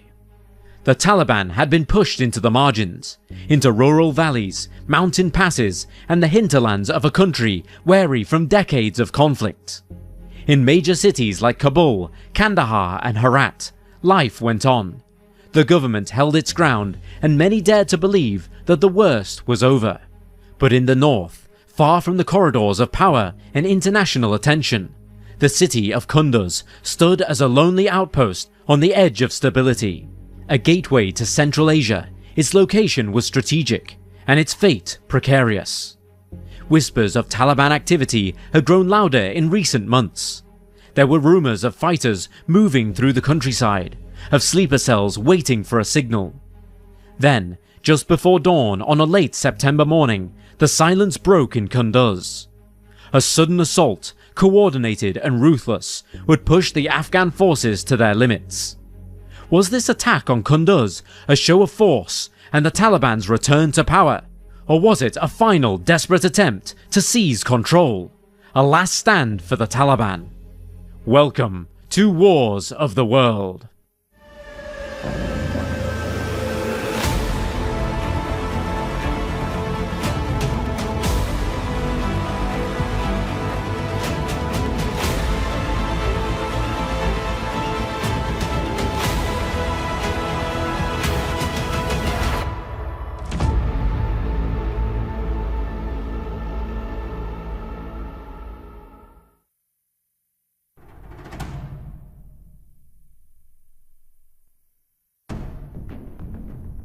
By the early 2010s, the Taliban had begun to show unsettling signs of resurgence across Afghanistan after being removed from power in 2001. The insurgency had long been centered on Kandahar, its spiritual birthplace, and the Afghan capital of Kabul, where suicide bombers and elite target attacks firmly kept international and local attention. For instance, the June 2015 attack on the Kabul parliament demonstrated the Taliban's continued ability to strike at the heart of power in a highly symbolic way. Security discussions remained overwhelmingly focused on protecting Kabul and southern strongholds, while the nation's north was increasingly taken for granted, and deployments from the International Security Assistance Force, the ISAF, in the north remained thin.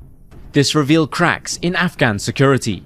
Insurgents had space to organize, checkpoints multiplied, and local warlords filled the void. NATO's combat mission formally ended in December 2014, disbanding the ISAF after 13 years. In its place came the smaller Resolute Support Advisory Mission, limited to training, advising, assisting, and protecting advisors, but prohibited from any frontline combat. Roughly 13,000 coalition troops remained, including about 10,000 Americans, yet they lacked autonomy to intervene unless directly threatened. This shift created a dangerous limbo in territorial control. The Taliban began a strategic recalibration in 2010, when their forces were deliberately redirected into the northern provinces. Insurgents moved from their southern bastions into regions like Kunduz, Baghlan, and Badakhshan, in an effort to demonstrate reach and influence. By the time international combat forces withdrew, the north had transitioned from a mostly peaceful region to one rife with insurgent checkpoints, recruitment, and clandestine operations. Beginning in April 2015, the Taliban launched probing offensives around Kunduz. One report noted that by May, parts of the Shah Dara district were intensely contested, forcing the government to rely on local militias, the Arbaki, and later the Afghan local police, to hold ground. Although Afghan national security forces pushed back against the Taliban, their presence was never sustained. Just months later, Taliban fighters re-entered districts that had previously been cleared. By summer 2015, control of Kunduz province had become a patchwork, with civilian and militia loyalties shifting as Taliban checkpoints pressed ever closer. During this time, there had been warning signs that were ignored. Analyst Michael Kugelman observed, quote, "The Taliban had been eyeing the city for months, so the city's capture by the insurgents suggests an inability or an unwillingness on the part of the Afghan forces to confront this threat ahead of time."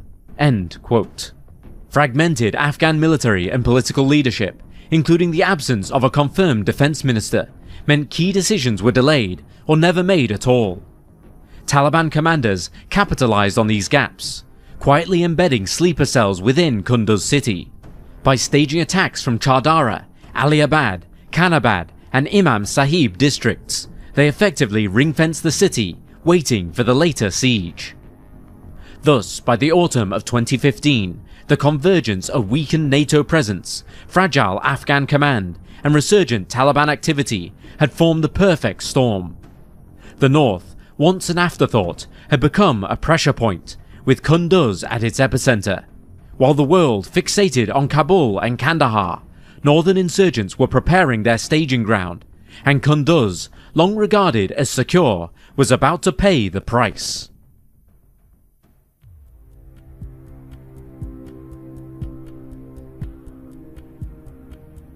On the early morning of September 28, 2015, as pre-dawn darkness lay heavy over Kunduz, Taliban insurgents launched a meticulously coordinated assault.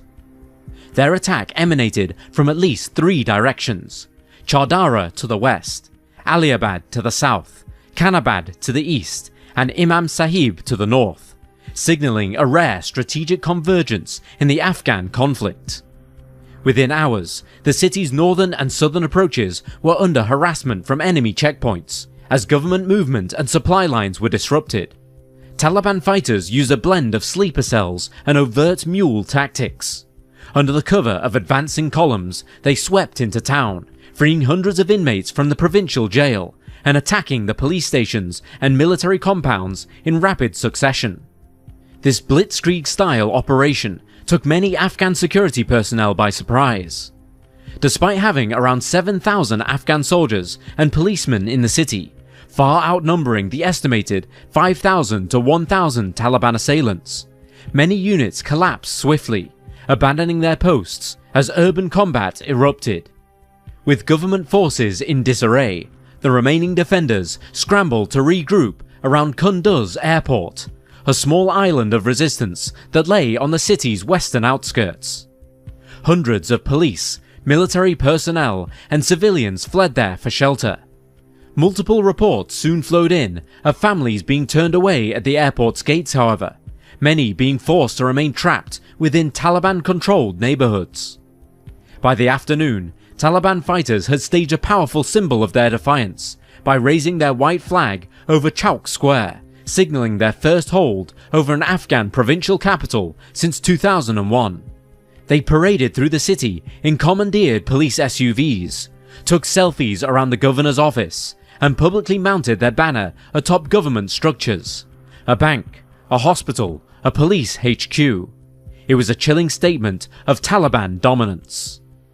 The civilians, meanwhile, were left in a limbo of fear and uncertainty.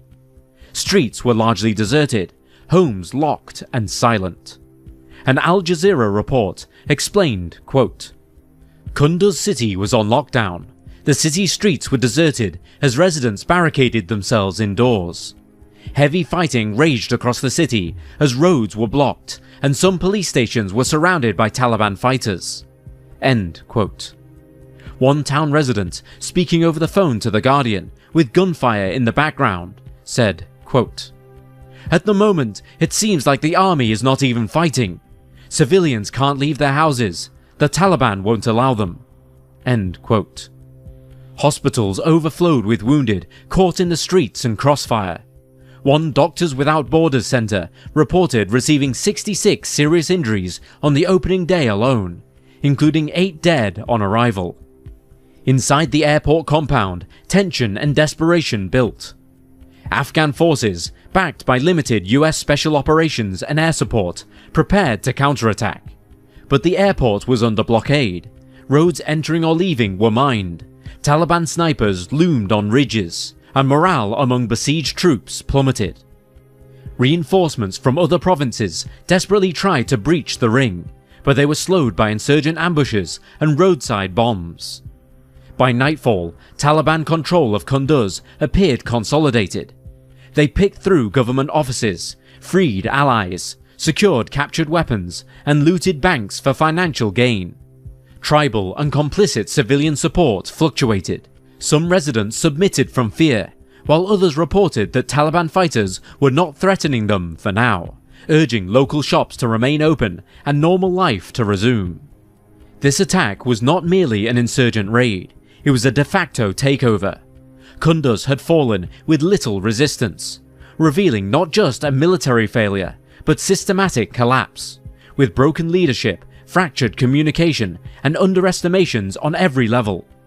When journalists finally entered the city, they recorded scenes of Taliban fighters roaming freely, hospitals overwhelmed, and civilians too fearful to step outside. The city had changed over to Taliban hands, not contested or besieged, but simply taken.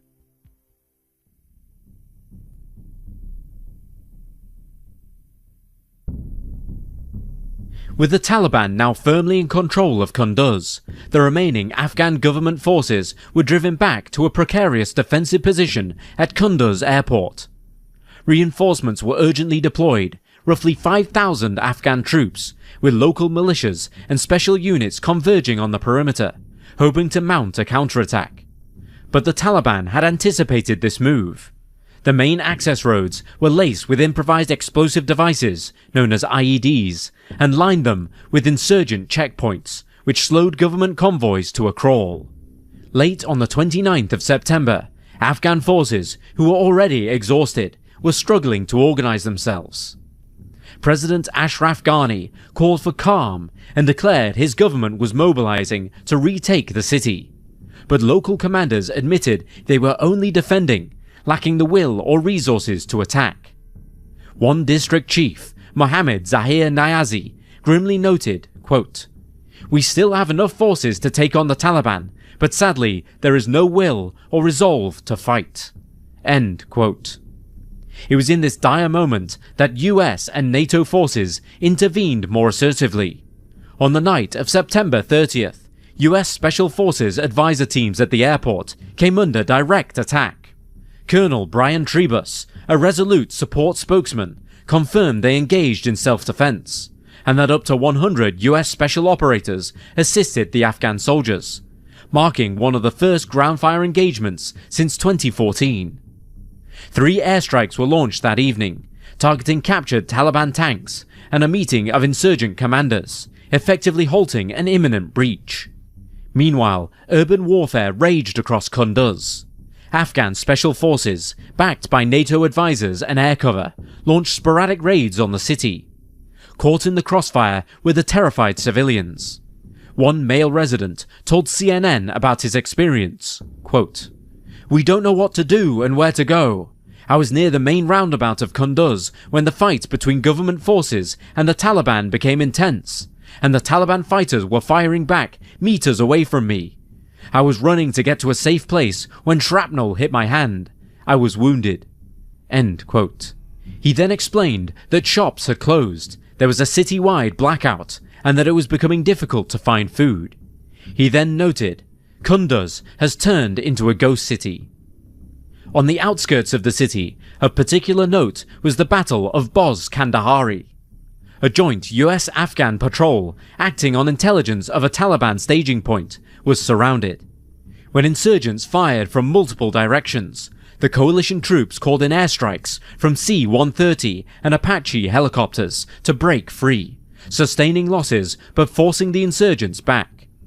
These pockets of combat punctuated the wider struggle for city control, highlighting both Taliban adaptability and the Afghan security forces' reliance on air power. Taliban fighters were not passive either. They launched counter-offensives of their own. As Afghan troops pressed forward, militants counterattacked with ambushes and roadside bombs.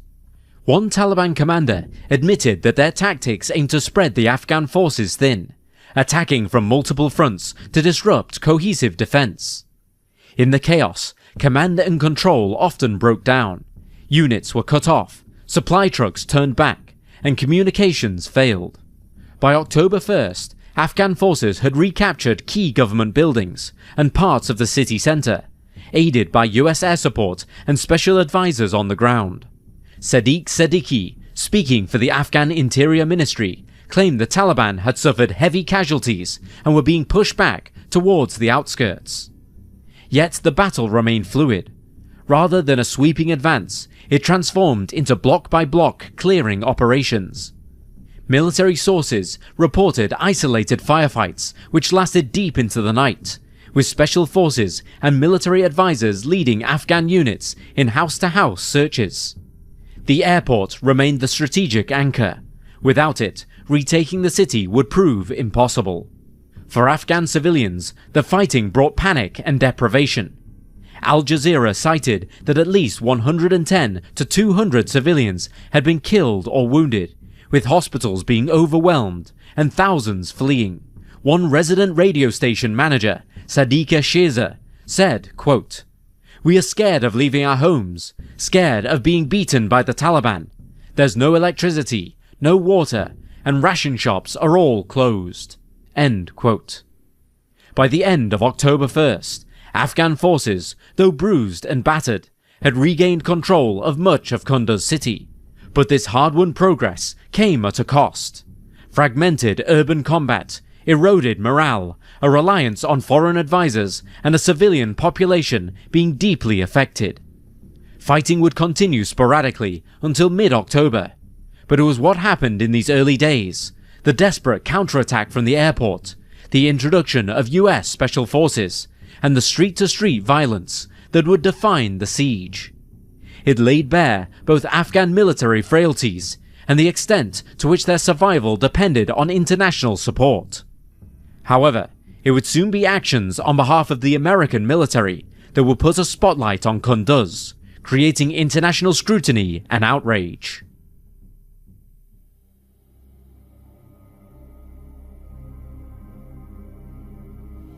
In the early hours of October 3rd, 2015, as Afghan forces, backed by US advisors, continued to push into Kunduz city, intelligence indicated that Taliban fighters were entrenched within a compound on the city's western edge, rumored to be used as a command center or an arms depot.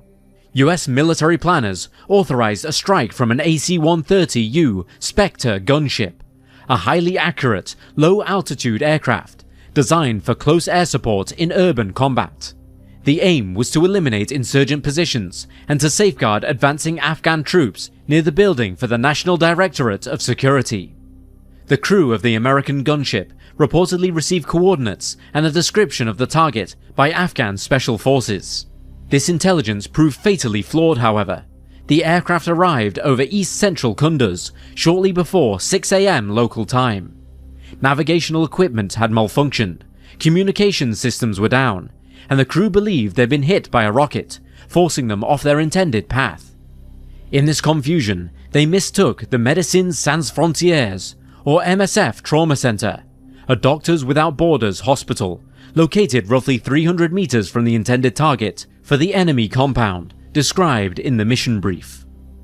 Between 0608 and 0715, the gunship unleashed a barrage of 105mm cannon rounds on the hospital, pummeling the facility for over an hour, firing a total of 211 shells.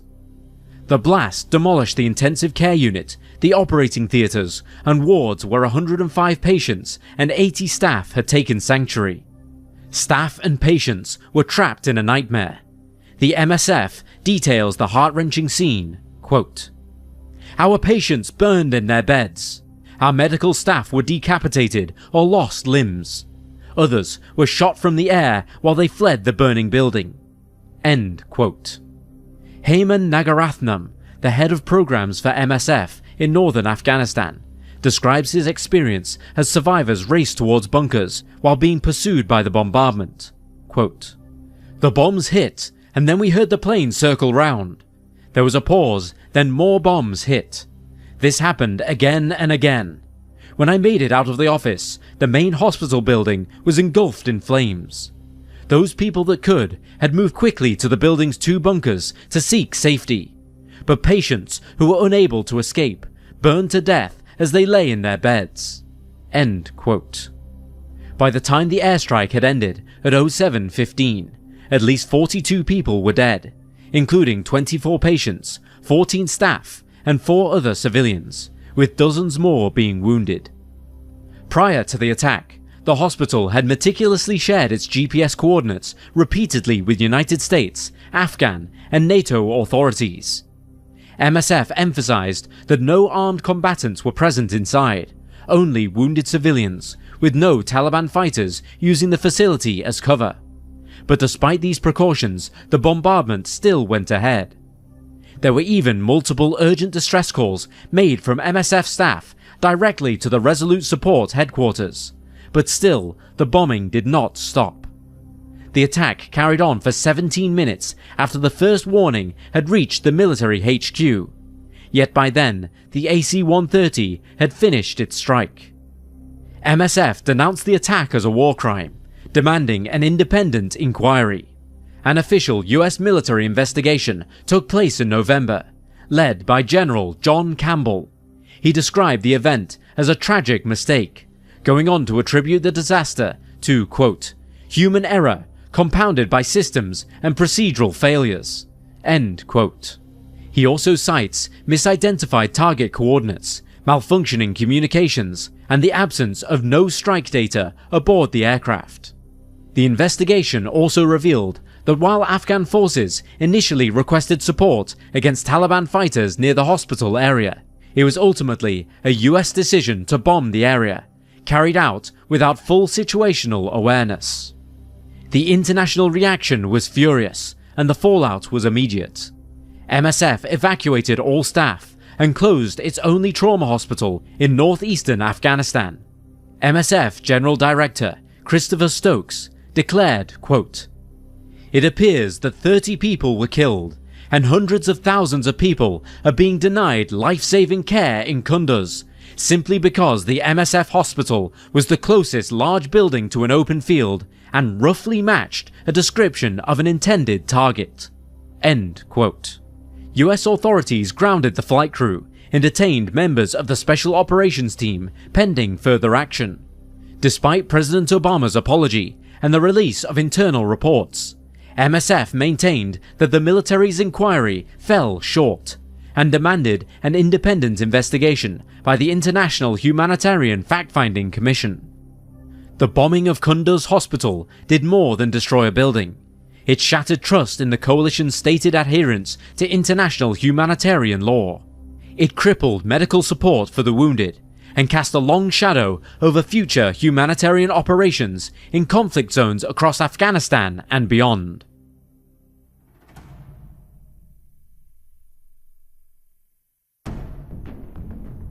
By mid-October 2015, after a brutal 2 weeks of combat, Afghan security forces, bolstered by US air power and tactical advisors, had largely retaken Kunduz. Government troops maintained control over most city precincts, and the insurgent-held areas dissolved as Taliban fighters slipped away, retreating to rural strongholds. The official narrative celebrated a victory, but by then, damage had been done. Among the legacies were staggering human and material costs. According to UN assessments, at least 848 civilians were killed or injured during the siege. Entire neighborhoods lay in ruins. Shops, schools, and homes were reduced to rubble. The UN also reported that over 100,000 people were displaced, some fleeing into neighboring provinces, others huddled in IDP camps under harrowing conditions. Damage to local infrastructure also amplified the impact to this once bustling northern hub. At the same time, the Taliban swiftly claimed the attack on Kunduz as a victory. Zabihullah Mujahid, a spokesman for the Taliban, boasted, saying the attack had achieved our objectives, then going on to say that the Taliban were able to free hundreds of fighters from Kunduz prison, and that the Taliban had withdrawn in order to protect civilians from further American air raids. Images of white flags flying over captured institutions circulated widely online. Captured weaponry, looted bank vaults, and parade ground publicity fueled insurgent propaganda, and for many observers, Kunduz emerged as a psychological turning point, a potent symbol of Taliban resilience. Analysts were divided. Some saw Kunduz as a fleeting, localized success, a terrorist raid quickly rebuffed by Afghan forces with international backing. Others sounded alarms. Brookings described the Taliban's temporary governance as a highly impactful breaching of a province, warning that it could send shockwaves across northern Afghanistan. In retrospect, the siege of Kunduz did not mark the Taliban's last stand. Instead, it was a harbinger. The insurgents would continue mounting assaults on provincial capitals, Herat, Lashkar Gah, and even Kabul. And by August 2021, they would recapture Kunduz again, just days before overwhelming the Afghan government and seizing Kabul itself. The temporary loss of Kunduz in 2015 simply foreshadowed a broader collapse. So who exactly was Kunduz a last stand for? Certainly not the Taliban. They would return stronger. Perhaps you could argue that this was closer to a last stand for the Afghan government, and a grim preview of what lay ahead. Though the Taliban withdrew under pressure, the group used the brief occupation to showcase its enduring strength and organizational reach. The events of Kunduz in 2015 were not the closing chapters for the insurgents, but an early draft of the ending yet to come.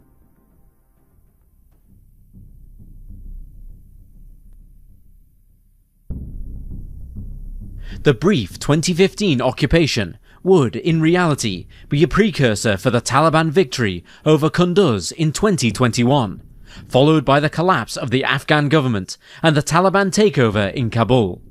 So, where does this leave Afghanistan today? Currently, the Taliban remain firmly in control, ruling under the banner of the Islamic Emirate of Afghanistan.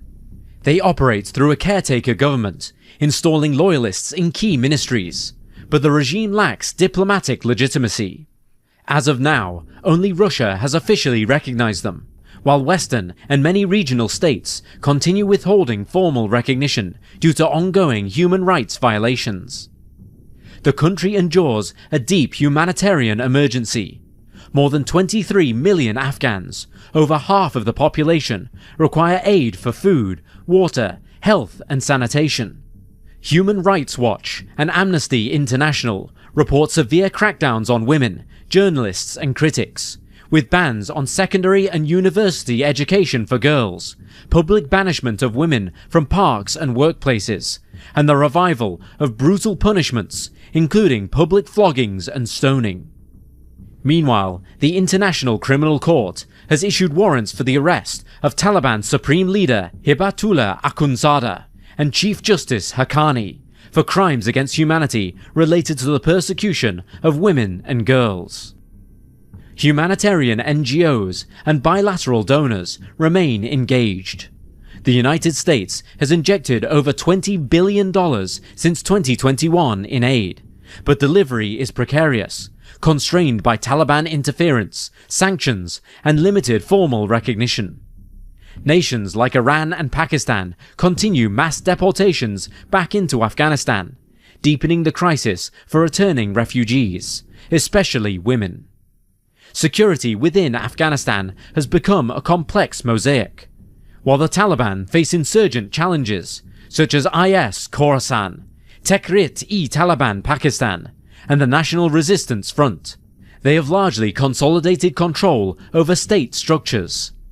The economy has shrunk by 30 to 35% since the takeover and remains reliant on aid, but large-scale civil war has subsided.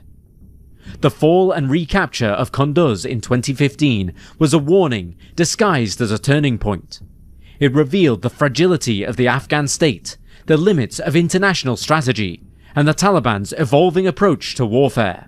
Yet even then, few could have predicted that just 6 years later, the same group would retake not just Kunduz, but the capital Kabul, and reclaim the reins of power over the entire country. Today, the Taliban rules once again, but theirs is a government burdened by isolation, crippled by sanctions, and defined by repression. While the 2015 siege of Kunduz ultimately ended in a victory for the Afghan people, as of today, their future remains uncertain. On Sunday, 15th of August 2021, after an almost 20-year-long absence, the Taliban recaptured the Afghan capital city of Kabul.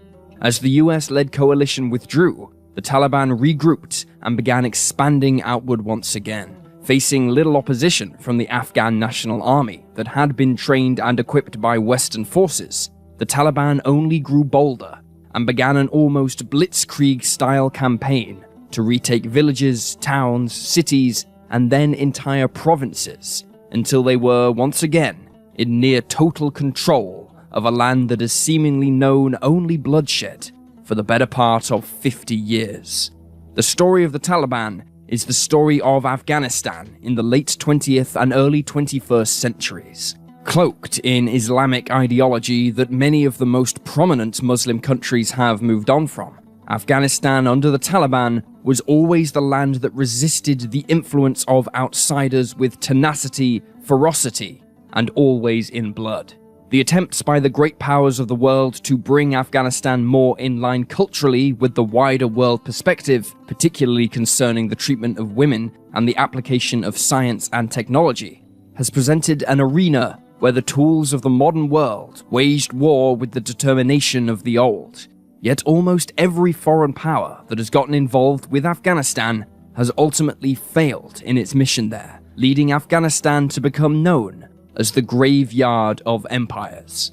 In this, the first part of a two-part special, we are going to examine the modern history of Afghanistan, investigate the origins and ideology of the Taliban, and chart their rise, fall, and return to power.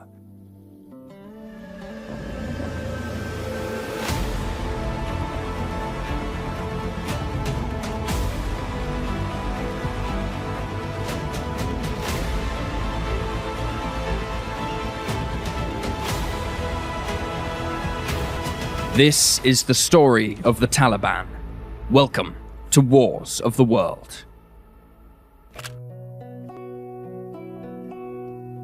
In the 19th century, the land known today as Afghanistan was caught in between the lion and the bear, as it served as a boundary between the Russian Empire in the north and the British Empire, which controlled British India, modern-day Pakistan, in the south. This imperial rivalry became known as the Great Game. Of the two, Britain was the more aggressive when it came to controlling the country, having fought two major conflicts over control of the territory, the second of which saw Afghan land ceded to Britain and a loss of control over the handling of its foreign affairs, Afghanistan being a landlocked country and therefore reliant on the good graces of its neighbours to allow the passage of diplomats and traders. By the end of the 19th century, Afghanistan had become a client nation of Britain, receiving British weapons, goods, and money in exchange for helping keep the rival Russian Empire at bay. However, the establishment of the Durand Line, which finally clearly defined Afghanistan's borders,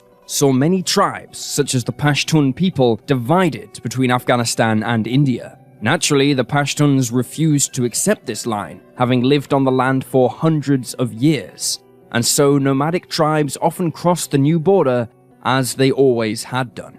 By the second decade of the 20th century, Afghanistan was a country of two worlds, with the old tribal ways existing in the countryside, while in the cities such as the capital Kabul, more modern concepts of statehood under King Habibullah flourished. Afghanistan's ruling class were now tired of having to live under the insult of being a puppet of the British, and demanded full independence. It would not be until after Habibullah was assassinated by his son, Amanullah, who then took the throne from his elder brother after having reigned for just 1 week, that Afghanistan declared its independence. This sparked the Third Anglo-Afghan War, beginning on May 6, 1919, which would last 2 years, after which Afghanistan earned its independence.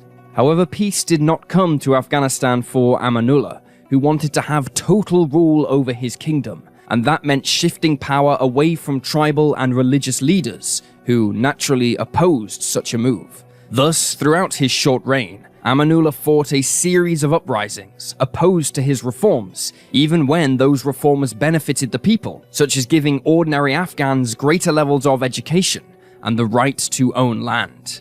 Amanullah was toppled from power in 1929, and after a brief power struggle, Nadir Khan would emerge victorious and seize the throne. Khan allowed the tribal leaders to retain much of their power, but he still had to contend with dissent among some ethnic communities, and in 1933 he was assassinated and succeeded by his son, Zahir. Zahir's reign would last significantly longer than his father's, but was marked by ideological upheaval, spurred on by his uncles, who were successive prime ministers in his government.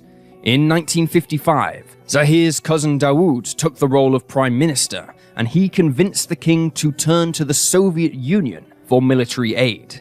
Then in 1963, Zahir carried out his boldest move yet, when he tried to develop a constitutional monarchy under the policy of the New Democracy, which lasted from 1964 to 1973. During this time, intellectuals enjoyed greater freedom, while women began to enter the workplace and government. However, despite the name, legislation governing the establishment of political parties in Afghanistan failed to materialize. In 1973, Dawood led a coup against Zahir, supported by the military and the Soviet Union, and he took effective control of the government. Under Dawood, the country again underwent sweeping reforms that aimed to create a modern socialist Islamic state. In the cities, men and women discarded their traditional robes and began wearing Western-style clothing as they studied and worked together for the first time, much to the disdain of the more conservative elements of Afghan society.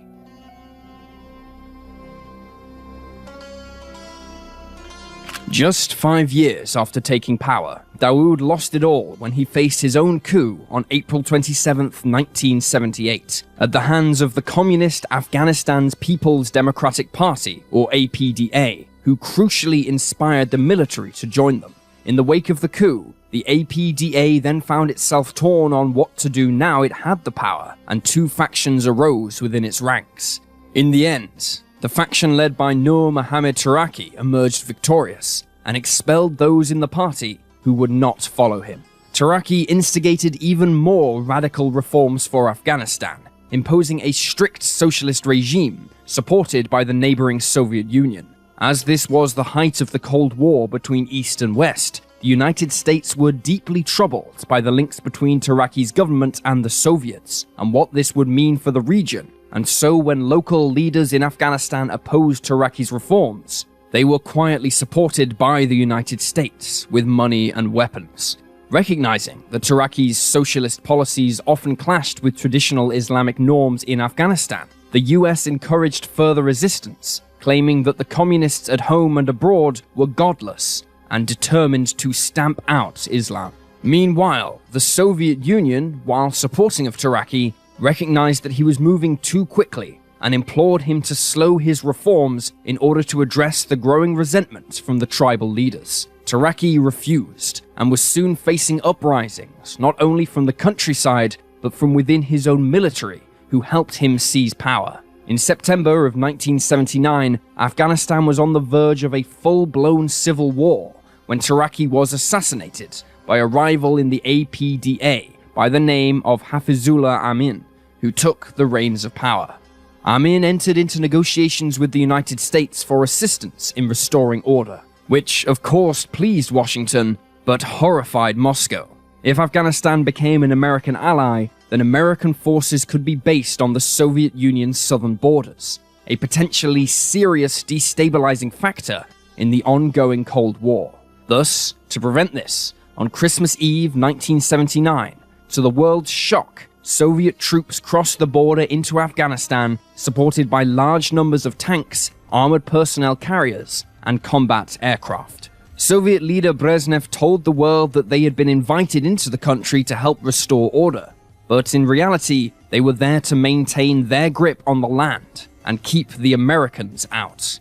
During the course of the invasion, Amin was killed by Soviet troops, and his government was replaced by one led by Babrik Karmal, who was seen as more compliant with Soviet wishes. However, this was no quick-fix solution for the Soviets, who very quickly found themselves combating tribes and factions opposed to their influence, with many Afghans viewing them as an army of crusaders come to destroy their faith. The Soviets were therefore forced to settle into a bloody, brutal, and ongoing military campaign to hold the country. International condemnation of the Soviet invasion was quick, and especially strong in the US and UK. In a phone call between the recently elected British Prime Minister Margaret Thatcher and US President Jimmy Carter on the afternoon of the invasion, Carter outlined the US position by saying, quote, "First of all, we regard the Soviet intervention in Afghanistan as an extremely grave development. They have, in effect, changed a proper nation into a puppet nation, and I think it will have profound strategic consequences on the stability of that entire region. Secondly, I think it is essential that we make this action as politically costly as possible to the Soviet Union. I don't think we can afford to let them get away with this with impunity."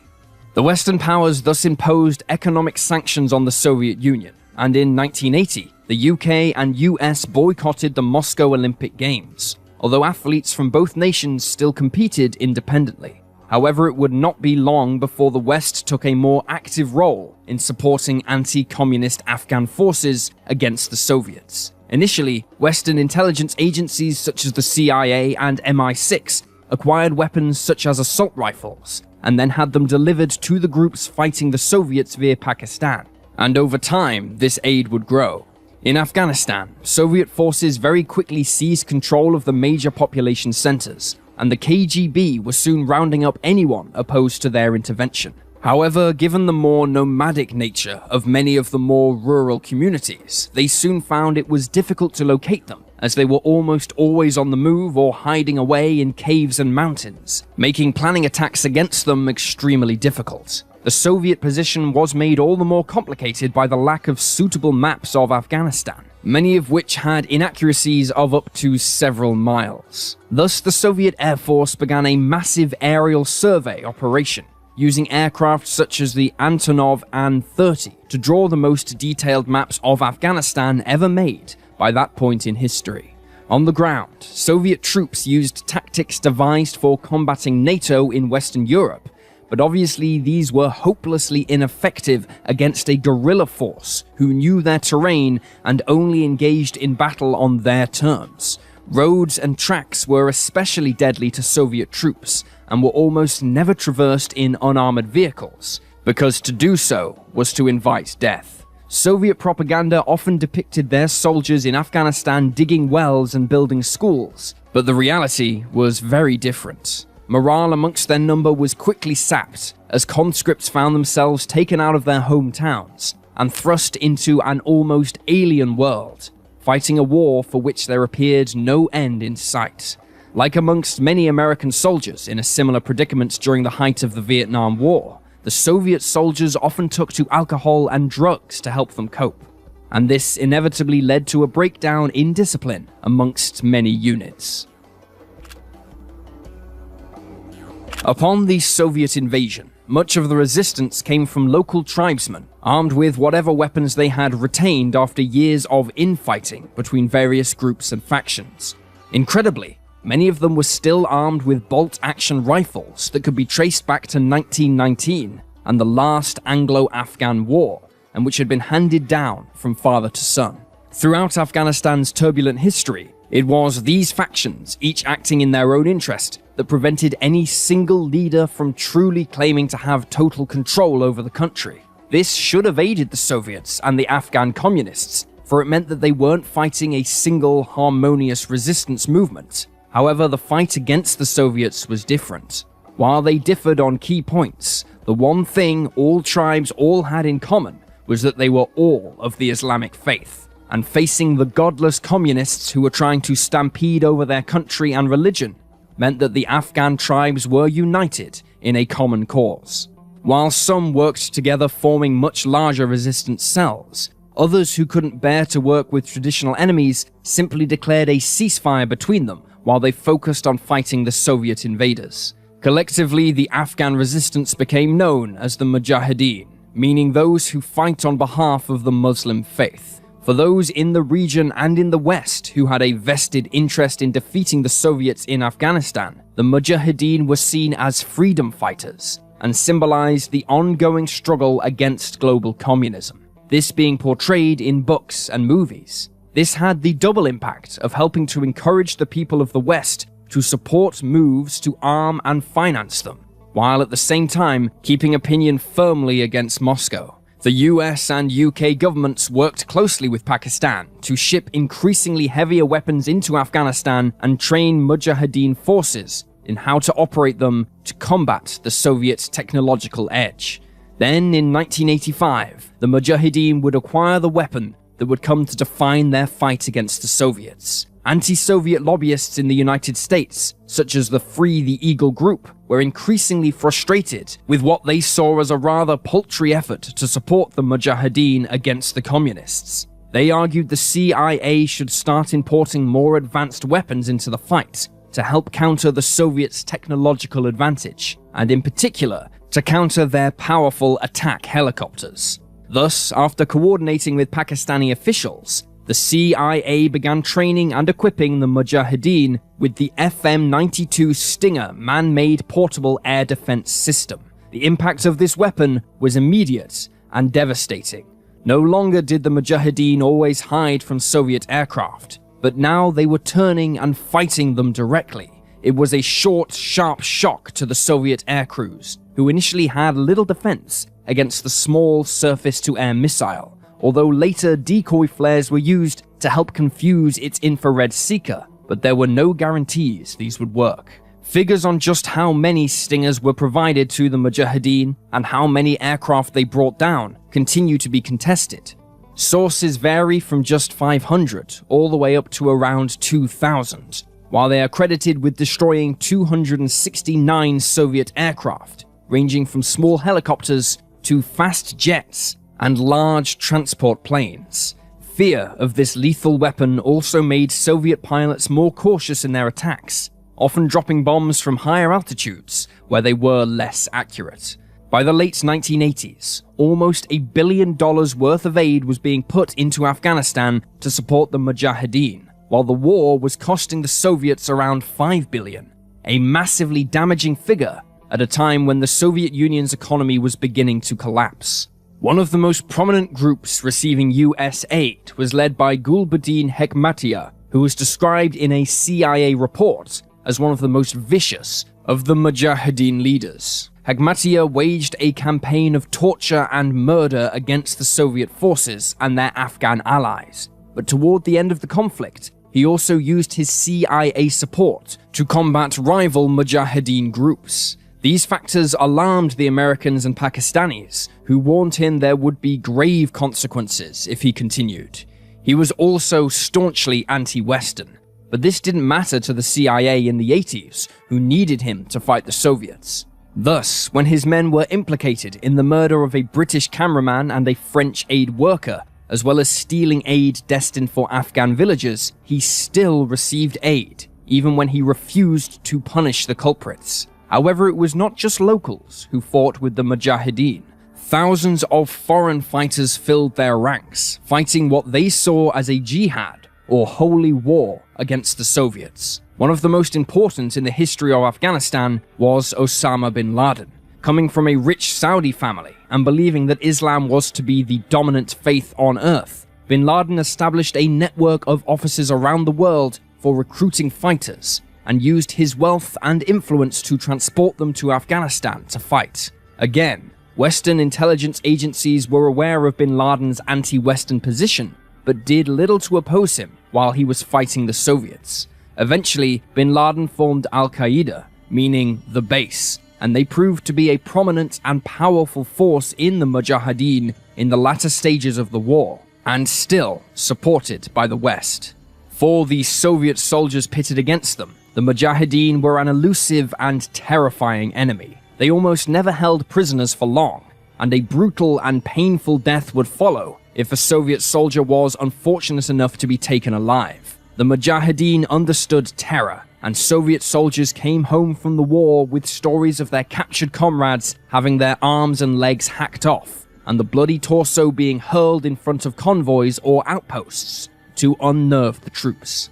Captured pilots had an especially hard time at the hands of the Mujahideen, for it was the Soviet air power that had inflicted some of the heaviest damage upon them. Some Mujahideen groups attempted to force prisoners to convert to Islam so they could stand trial in an Islamic court, but this rarely worked, and so they were inevitably killed. In response, the Soviet soldiers unleashed their own terror on anyone who they suspected to be in support of the Mujahideen. Civilians were beaten and killed, often on the whims of the soldiers, some of whom confessed after the war that they had killed people just to see what it felt like. In at least one harrowing case, an Afghan woman was dragged into a helicopter and gang-raped by the troops inside, as it flew over the countryside before she was thrown to her death. As the 1980s entered its last quarter, Afghanistan was drowning in blood, and the Soviet people had lost patience. Again, eerily echoing the American withdrawal in Vietnam, new Soviet Premier Gorbachev began to focus his military's efforts on training and preparing the Afghan government forces to take over the lead in defending communism in Afghanistan. In 1987, Dr. Mohammad Najibullah was appointed the new president, although he was little more than a puppet to Moscow, and soon the drawdown of Soviet forces began. The withdrawal was completed in February of 1989, when Soviet General Boris Gromov walked across the bridge over the Amu Darya River into the Soviet Union. He was the last Soviet soldier to leave Afghanistan. The war had cost the Soviet Union some 14,000 lives, with many more left disabled from injuries sustained in the fighting. The Soviets returning from Afghanistan didn't get the hero's welcome they were hoping for, instead arriving home to a country that was breaking apart, and within 2 years would exist no more. However, there was no celebration for the Mujahideen either. Not only were an estimated 1.5 million Afghan people dead, but 5 million people were left disabled, and 5 million more were displaced in refugee camps in Pakistan. As if enough blood had not already been shed, the inevitable then happened. With no Soviet army to fight, the many factions returned to pursuing old grudges and tore each other to pieces. What was left of Najibullah's forces could do very little to stem the fighting as civil war erupted. There were 4 primary factions all vying for power by 1992, including one led by Hekmatyar, as well as numerous smaller but less effectual ones, and of course the many numbers of bandits who sprung up looking to take advantage of the chaos. With his benefactors in Moscow now gone, in April 1992, Najibullah was forced to resign, and a new 7-man council under the stewardship of Abdul Rahim Hatef was established to rule the new Islamic State of Afghanistan. But this failed to keep peace, even with the restoration of Islamic law. In June, Burhanuddin Rabbani, the leader of one of the main factions dubbed the Islamic Association, was appointed president, but Hekmatyar demanded that power be shared with him, and forces loyal to both were soon clashing in the streets of Kabul. Rabbani agreed to Hekmatyar's terms, and in March 1993, appointed him as prime minister. The country nevertheless continued on its downward spiral. Nearly every major road was littered with gangs of bandits who stopped vehicles and demanded tolls in order to be allowed to pass through safely. Sometimes these gangs were only a few miles apart, making it all but impossible for the poverty-stricken Afghans to travel outside of their own communities. Adding to this, the warlords continued vying for power and influence over one another, and the fighting became ceaseless. Kabul was almost destroyed in the violence, and hundreds of thousands of refugees, many with disabilities from the Soviet occupation, were forced out into the countryside, where bandits or simple starvation awaited them. There seemed to be no end to the suffering. It was at this point that a new faction arose, and one that would not only have significant consequences for Afghanistan, but the entire world. Their name was the Taliban.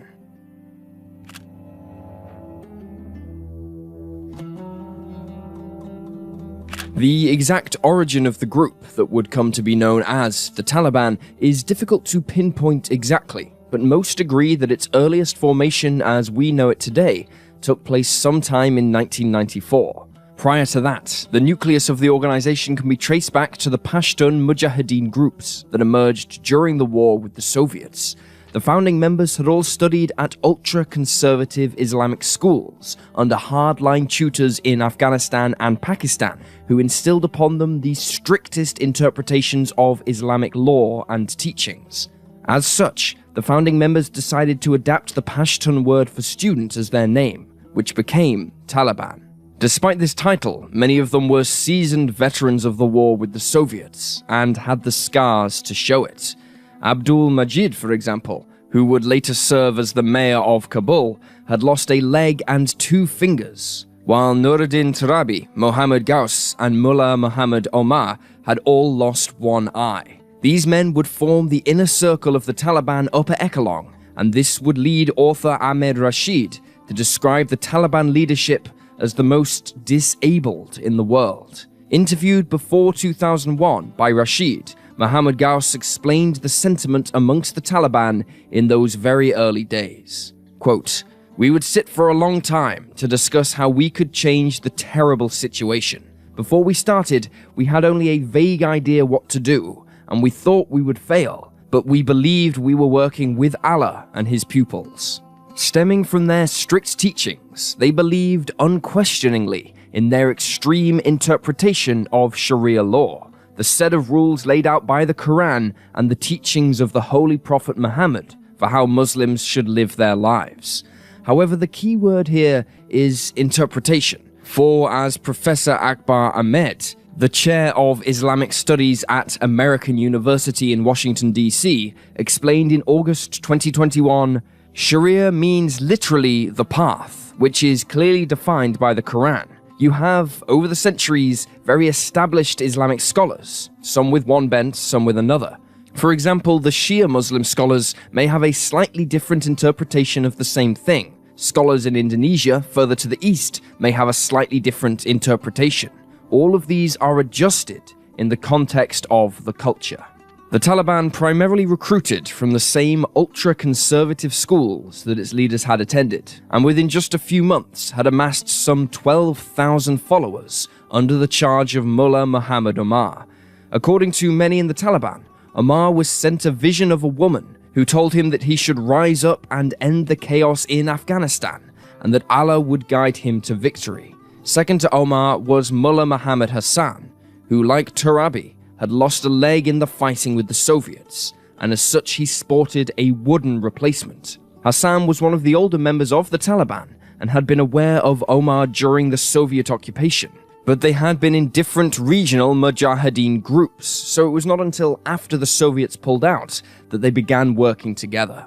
Two factors helped fuel support for the Taliban with the rural populations of Afghanistan. Firstly, unlike in many of the cities which had been controlled by the various Afghanistan governments at that point, the rural communities rarely looked outside of their own villages, and certainly not beyond the country's borders, for it simply did not concern them. Therefore, they clung to their older, stricter interpretations of Sharia law, longer than the more metropolitan populations, especially when it concerned the treatment of women who were denied education and careers, for it was not necessary in their roles as wives, mothers, and homemakers.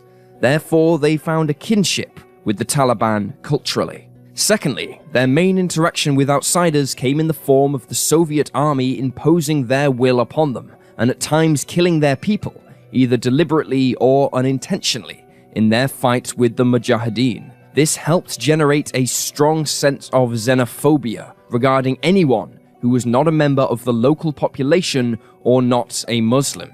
The Taliban therefore recruited men who saw them not only as a political force, but a holy one that would not only end the fighting with the will of God, but could restore the cultural and religious damage done by years of warfare waged for the hearts and minds of the Afghan people. Taking full advantage of the opportunity that was presented by the chaos, the Taliban began their offensive thanks to support from the Pakistani government. Pakistan saw the Taliban, many of whom had extensive combat experience fighting the Soviet army, and later the factions at war with one another in the wake of their departure, as an ideal security force for its own economic interests in Central Asia. Pakistani support was also inspired by the cultural and ethnic bonds of their people in the tribal zones along the internationally recognized border between the two nations. The majority of the Taliban militants were of the Pashtun people, who were primarily of the Sunni Muslim denomination. Across the border, Pashtuns constituted around 13% of the total population of Pakistan, but had significant influence in the military, and so were able to quickly drill up support for the Taliban.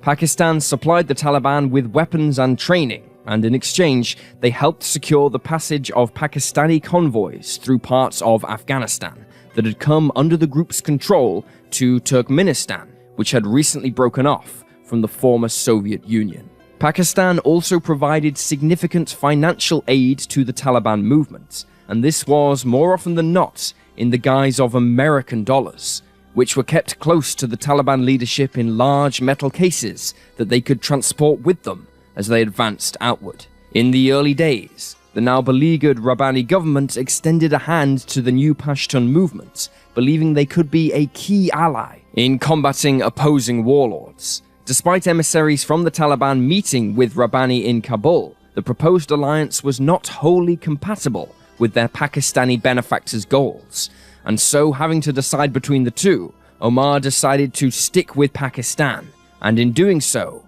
eventually made an enemy of Rabbani. Honoring their side of the agreement, on September 12, 1994, some 200 Taliban fighters attacked the border town of Spin Baldak, where goods from Pakistan were loaded onto Afghan trucks owned by warlords. In the ensuing battle, the Taliban captured the town, losing just one man in the process before attacking a nearby weapons dump. It was the start of a campaign undertaken at almost lightning speed compared to previous groups' efforts, including Rabbani's own forces. Almost fulfilling his prophecy, the Taliban under Omar achieved a string of victories in the wake of their formation, expanding outwards until by the end of 1994, they had occupied almost the entire Kandahar province. Pressing on, more of Afghanistan's 31 provinces continued to fall to his people, and by mid-1995, the Taliban had captured most of the country south of Kabul and were beating back against the warlords and tribal leaders who opposed them, and the forces of President Rabbani, who was reaching out to anyone in the international community that could help, whose many arms dealers that sprang up in the wake of the collapse of the Soviet Union saw Afghanistan as an ideal market. One such arms dealer was Victor Bout, who established a company in the United Arab Emirates to deal with the Rabbani government, and he soon began ferrying weapons by air from Albania to Rabbani's forces. Meanwhile, having captured several aircraft from Rabbani's government left over from the days of the Soviet war, the Taliban brokered a deal with Pakistan for mechanics to return the aircraft to service. By the summer of 1995, a Taliban spokesman had proudly declared that they now had 8 fast jet combat aircraft ready for combat in the ongoing war with their enemies, using mostly parts, weapons and fuel found lying around Kandahar. The international community monitoring the situation in Afghanistan were dubious about such claims, until August 3, 1995, when a cargo plane flown by a Russian company known as Airstan, which was leased by Victor Bout to deliver his weapons, was intercepted by a Taliban MiG-21. The Russian plane, with its crew of 7 Russian nationals, were ordered to land in Kandahar, where they were interned by the Taliban, who discovered a treasure trove of some 30 tons of weapons in the hold. The capture of Russian nationals by the Taliban sparked an international incident, and both Russian and American diplomats worked to secure their release. In an effort to win over the Taliban and hopefully secure their release, Victor Bout also arranged flights to Kandahar carrying clothes, foods, and electronic equipment for the Taliban. The Taliban did agree to allow the crew of the aircraft to carry out routine maintenance on it to keep it airworthy should a deal be brokered, but as the days turned to weeks and then months, it was looking increasingly unlikely. After over a year in captivity, the Russian crew had decided that enough was enough, and on August 16, 1996, they decided to make their escape attempts. While half their guard detail were undertaking afternoon prayers, they climbed on board their aircraft, started the engines, and raced down the runway before lifting off and escaping to the UAE. It was a remarkable tale, and one which had given the Taliban a great deal of attention from the world community. But with events in the former Yugoslavia and Chechnya dominating the world's attention, Afghanistan was once again left largely to fight it out amongst themselves, save for a handful of brave international aid workers. Less than 1 month later, Omar, who had been decreed as the commander of the faithful by his followers after he donned a cloak allegedly belonging to the Prophet Muhammad himself, led his forces to triumph when they finally took the capital city, Kabul. Rabbani and his forces were all but beaten, holding only the northeast of the country, along with the Afghan-Tajikistan border. Regrouping what supporters he had left, he then worked to form alliances from many in his last holdouts, who would lose power and influence under total Taliban rule. This resulted in the Northern Alliance, which would spend the next 5 years waging an almost exclusively defensive war against the Taliban. Supported by countries such as India, Iran, Russia, and Turkmenistan, among others, who had an interest in countering either the Taliban or their Pakistani supporters, their hold on their territory would be continually eroded away as the fighting waged on in the northeast of the country. Meanwhile, Omar went about attempting to legitimize his government in the eyes of the world, while simultaneously imposing his strict doctrine on his people. In September of 1996, he declared himself the leader of the new Islamic Emirate of Afghanistan. But while Saudi Arabia, Pakistan, and the United Arab Emirates recognized the new nation, he struggled to gain recognition from the wider world. In an effort to promote his new emirate, in July of 1999, he decreed that the Bamiyan Buddhas, a series of Buddhist statues dating back to the 6th century and a time when Buddhism still existed in Afghanistan, were to be protected. It had been feared that the Taliban would destroy them as part of their cultural cleansing of the country, but Omar sold this protection to his people on the basis that they could be used to generate income from foreign tourists. The statues that stood contrary to the Taliban's beliefs may have been spared, but for the ordinary people of Afghanistan, there was no such leniency for ideas and beliefs that challenged its authority. To the Taliban, ideas, especially foreign ideas, were dangerous, and in their eyes not the will of Allah, and thus music, television, art, photography, and the use of the internet were all forbidden. Public displays of destruction of the devices that were now illegal had eerie echoes of the burning of Jewish books in 1930s Germany, as yet another war on the thoughts of people began to be waged.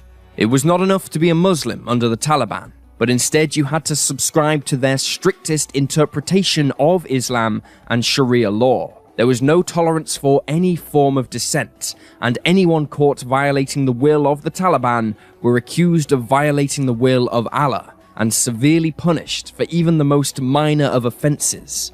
Even an accusation of being a homosexual, for example, something that was strictly forbidden, would spell a violent and painful end to one's life. Afghanistan's men therefore spent their lives having to prove themselves to the Taliban every minute of every day, for fear of reprisal.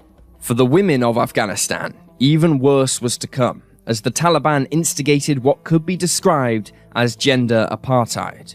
Girls' schools all over the country were immediately shut down, and professional women of any kind were barred from continuing to work. Even women's most basic human rights were curtailed, as the female population now found itself effectively under house arrest, unable to leave their homes without the accompaniment of a male family member. Furthermore, women were forced to conceal themselves from the public at all times, their entire bodies being shrouded in the burqa, with only a small metal mesh over the eyes for them to see. In some instances, houses even had their windows painted over, so that none other than their husbands could ever see them unveiled. In one horrific incident, an elderly woman was brutally beaten with a metal cage until her leg was broken. Her crime was having her ankle accidentally uncovered as she walked.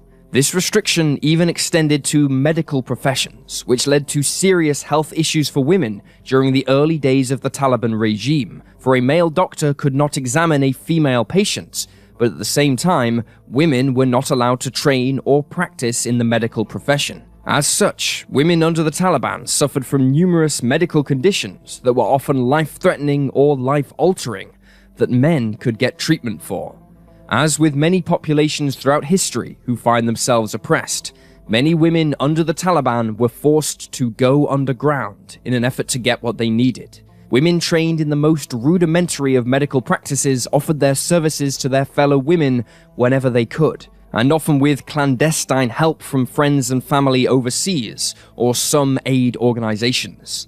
Additionally, secret schools were set up to teach girls to read and write, but the fear of discovery was always present, and the punishment for engaging in such activities was severe. For some women, it was too much, and fearing the spiritual consequences of suicide within the Islamic faith, they would attempt to flee to the Northern Alliance or one of Afghanistan's neighboring countries. They knew how dangerous this was, for as well as the fear of discovery and arrest, there was the fear of being killed by bandits or simply not surviving the arduous journey across inhospitable terrain. If they were arrested by the Taliban attempting such an escape, then they were often publicly stoned on the charge of committing adultery against their husbands. Many women still risked it, however, for they knew that regardless of whether they made it to freedom or were killed in the process, at least the suffering would be over. By the dawn of the 21st century, improvements in the miniaturization of camera technology meant that humanitarian agencies and anti-Taliban factions in Afghanistan were finally able to show the world what was happening in the country. Footage of women being driven in the back of pickup trucks and taken to sports stadiums where they were publicly beaten, flogged, and in many cases shot dead in front of jeering crowds, including children, shocked the world. But aside from token sanctions, nothing was done about it. In terms of the Western media's attention, and as a result the Western people's own interest, the situations in Chechnya, where Russian forces were engaged in a brutal and bloody campaign to hold on to the breakaway republic, and the UN and NATO's efforts to clamp down on the ethnic cleansing taking place in the former Yugoslavia, overshadowed events in Afghanistan.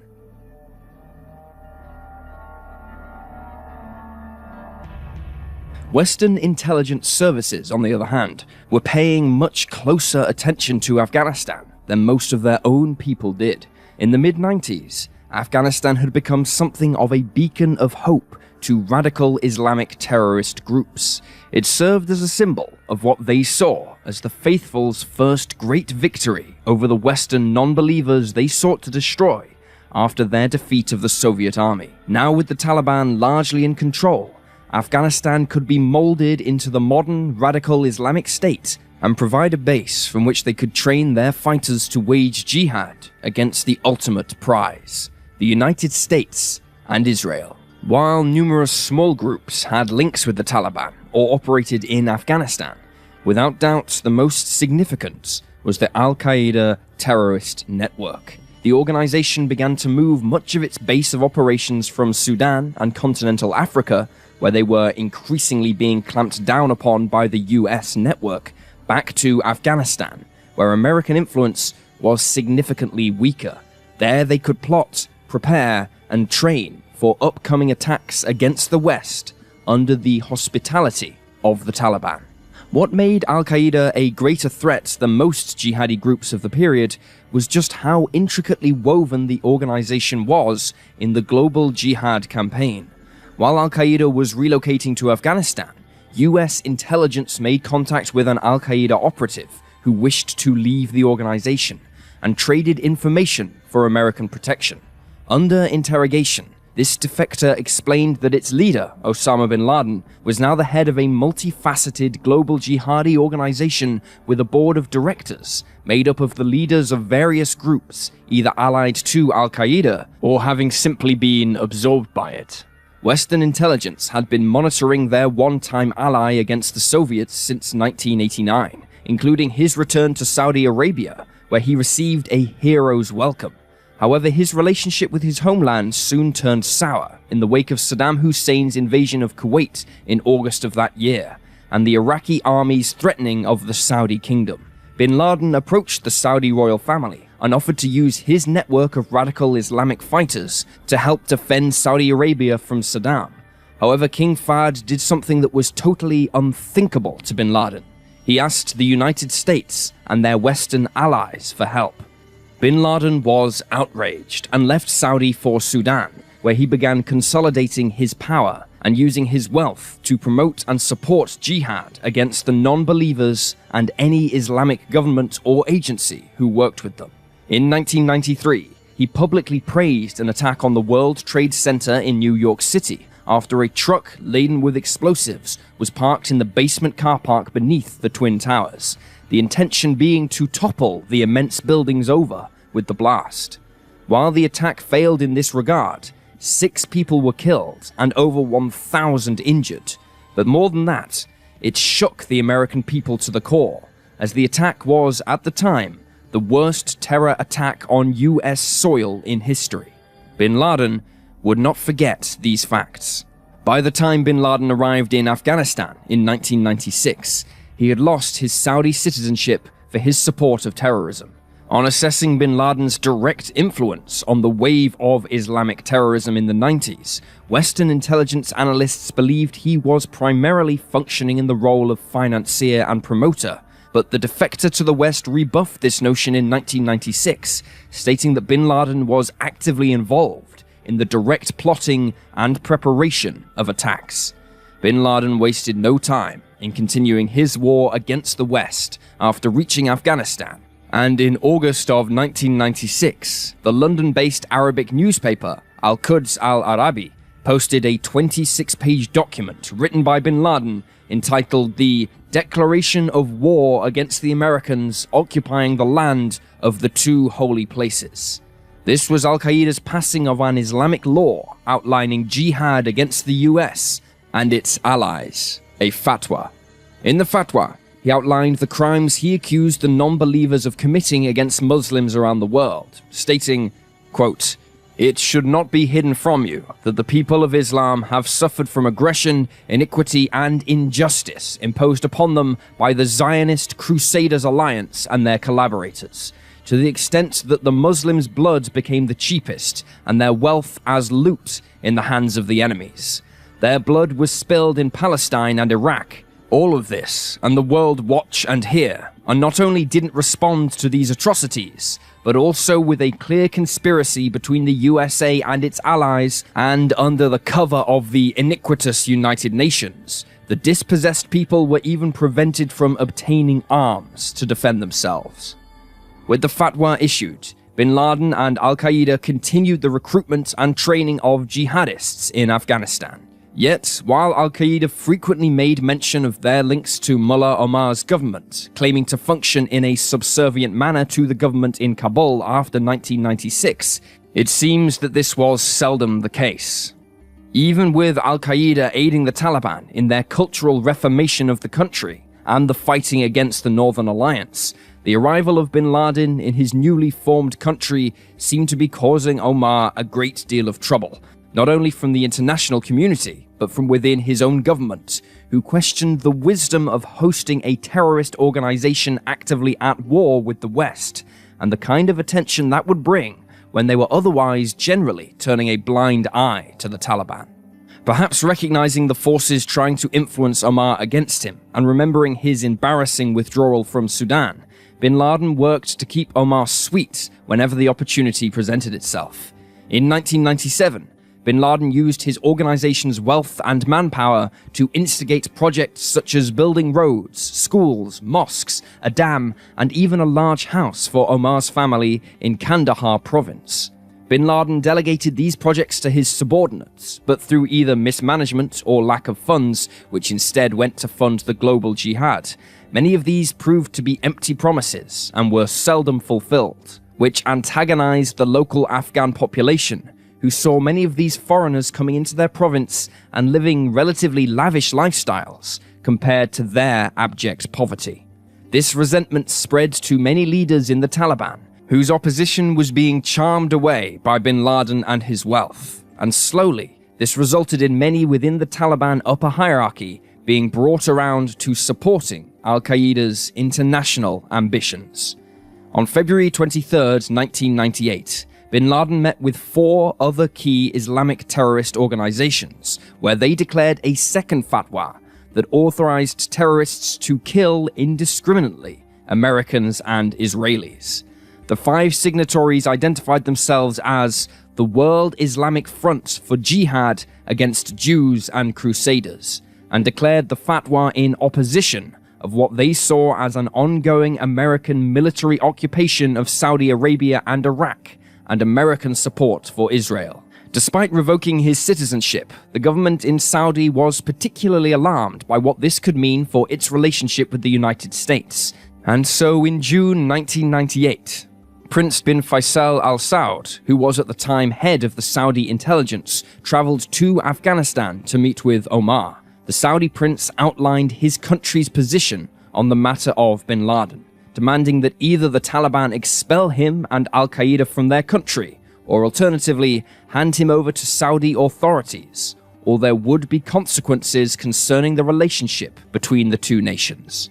To sweeten the offer to Omar, the Saudis provided additional aid to Afghanistan, including 400 new 4x4 pickup trucks, which were used by Taliban forces to move troops and equipment across Afghanistan's harsh terrain in their fight against the Northern Alliance. Omar initially appeared receptive to the deal, and with Saudi Arabia being one of the few countries to formally recognize his government, he knew he needed them on his side. However, by August 1998, the talks had broken down. Upon learning of Tukri's demands, bin Laden openly accused him of being an envoy of the Zionist crusaders he and his people were at war with. Meanwhile, in the US, the CIA, FBI, and the Pentagon were in the process of exploring plans to kidnap bin Laden in Afghanistan. The prevailing plan concerned hiring local Afghan mercenaries to capture bin Laden and then take him to a pre-arranged location out in the desert. There, a specially modified short takeoff and landing version of the C-130 Hercules cargo plane would land and exchange him for money. After bin Laden was indicted to the US on charges of being linked to attacks on US troops in Somalia in the early 90s, the plan looked as though it would go ahead. but disagreements between the major players and concerns over what to do if something should go wrong, such as the Hercules being shot down, delayed the deployment order until finally it was shelved. Later, the US dropped the charges against bin Laden for the attacks in Somalia. Now firmly established in Afghanistan under the Taliban, it was time for bin Laden to carry out the spectacular, headline-grabbing attack on America he had dreamed of for so long. After meticulous planning and preparation, on August 7, 1998, the US embassies in Tanzania and Kenya were simultaneously attacked by truck bombs, which combined killed 60 people and injured more than 200 others.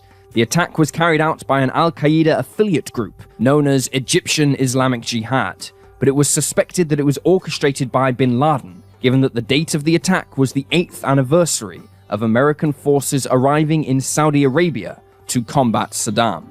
This belief was confirmed when a Palestinian man by the name of Mohammed Sadiq Hawaida was arrested attempting to enter Pakistan with a false passport. Under questioning, he confirmed that he was a member of Al-Qaeda's network of terrorists and he had been involved in the attack on the Nairobi embassy. In Washington, the Clinton administration began an intensive investigation using their vast intelligence network.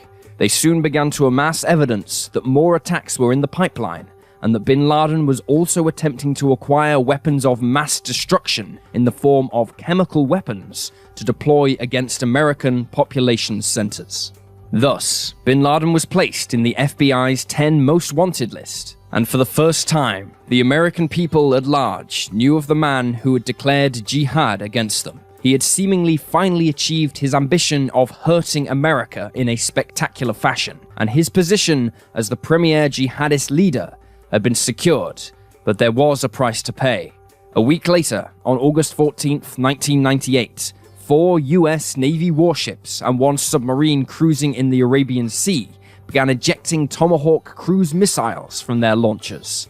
Once airborne, the missiles reconfigured themselves, extending their wings outward and flying north across Pakistani airspace before entering Afghanistan and attacking the training camps where US intelligence believed a summit of top Al-Qaeda leaders was taking place, including bin Laden.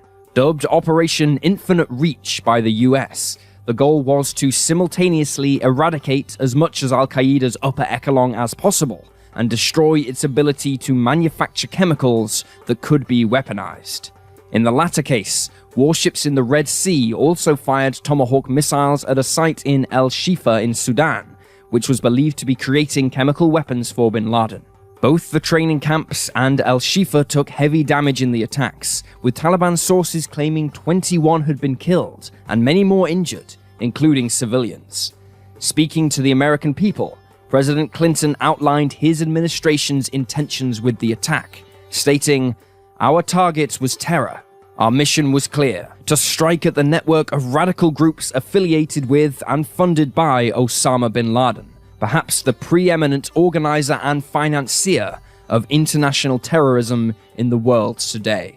The US judged the operation a success. However, bin Laden not only survived, but his prestige in the world of Islamic terrorists was elevated, with him seemingly having been spared by God to continue his jihad against the West. Furthermore, the damage on Al-Qaeda was nowhere near what the US hoped, as the majority of those being trained at the camp were actually Pakistanis, preparing to join the ongoing insurgency against India in the disputed Kashmir region. Protests against the strikes appeared in every major population center in Afghanistan, while Mullah Omar spoke out in public, personally attacking President Clinton over the strikes. Earlier in the week, Clinton had been forced to confess that he had been having an affair with Monica Lewinsky whilst in office. Omar accused the president of killing innocent people in Afghanistan to distract people in America from his shameful acts in office. Some in the Taliban went a step further and even accused Lewinsky of being an Israeli intelligence agent on account of her Jewish heritage, who was ordered to blackmail Clinton into attacking Afghanistan. Regardless, the Taliban hosting Al-Qaeda had, as some in Kabul had feared, brought the world's premier superpower knocking on their door for all the wrong reasons.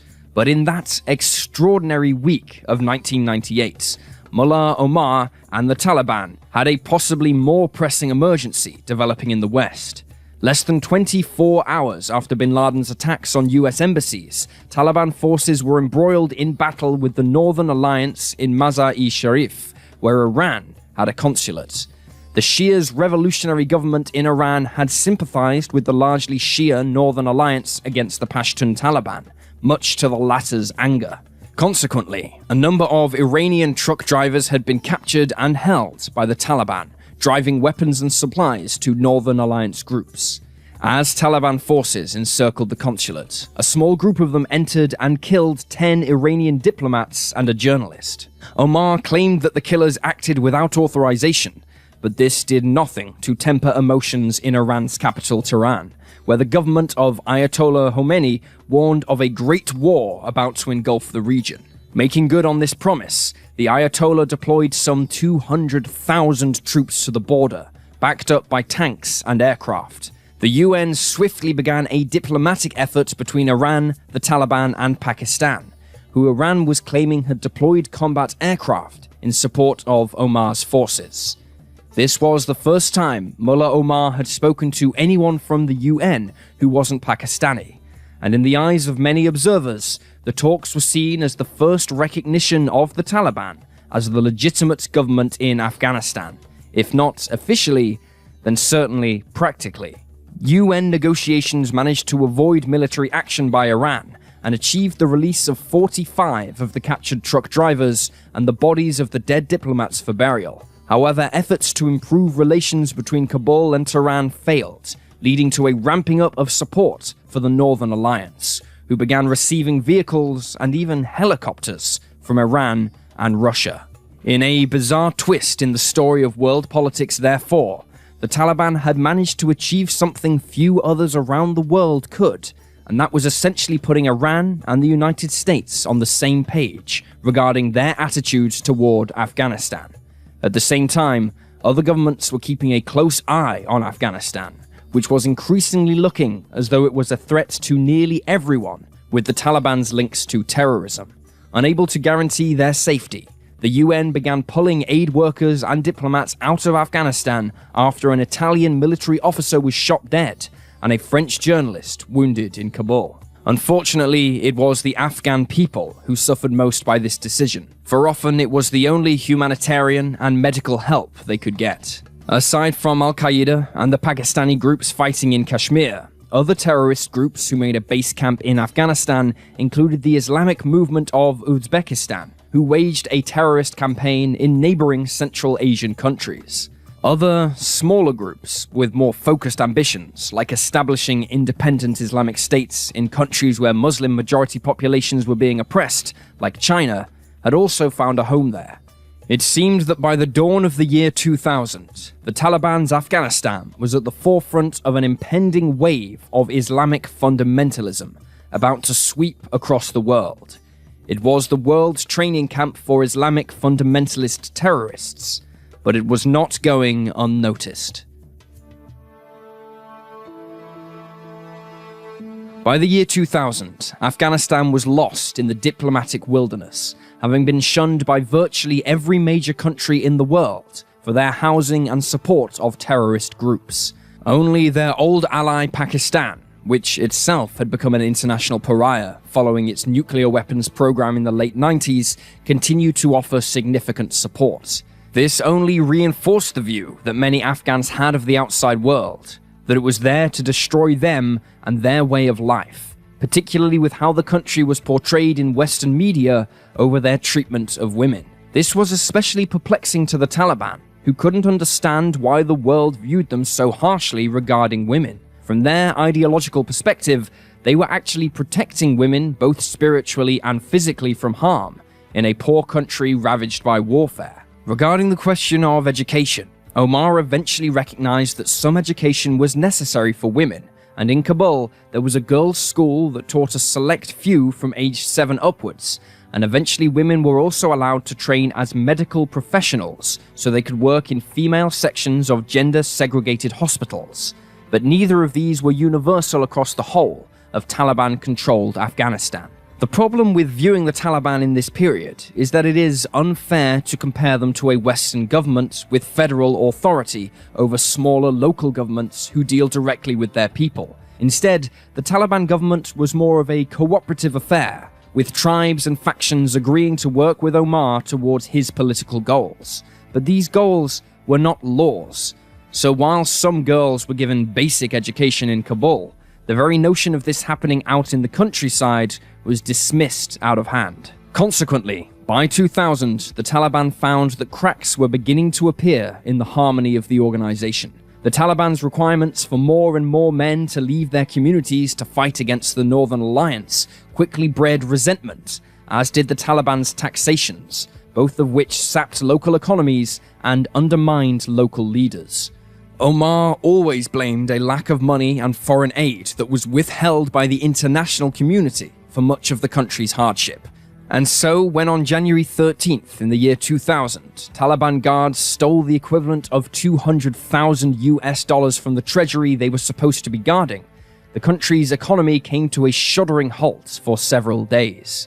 This only further hurt the ordinary Afghans, but organized opposition outside of the fighting up north and the remaining gangs of bandits was few and far between. The Taliban's hand reached into every corner of the country, either through their followers or their religious police, who cracked down brutally on even the most minor infraction of the ways in which the Taliban dictated the people should live. To openly voice dissent was to invite a terrible punishment on the culprit and their family. But Omar had already demonstrated that his grip on his forces was nowhere absolute, a situation worsened by a mass influx of foreign fighters into the country, each with their own ideology and political aims. And even after he issued orders for Northern Alliance prisoners not to be killed in an effort to temper the international community, massacres continued unabated. Whether he supported the killings of men and boys and the raping of women and girls in the north was irrelevant, for the fact remained that at times, Taliban forces were completely out of control. Omar found himself in a position that had plagued many leaders in Kabul preceding him. His Kabul-centric viewpoint and his efforts to liaise with the international community led to faction leaders out in the countryside accusing him of losing sight of the true Afghan way of life. Nevertheless, he remained relatively unchallenged.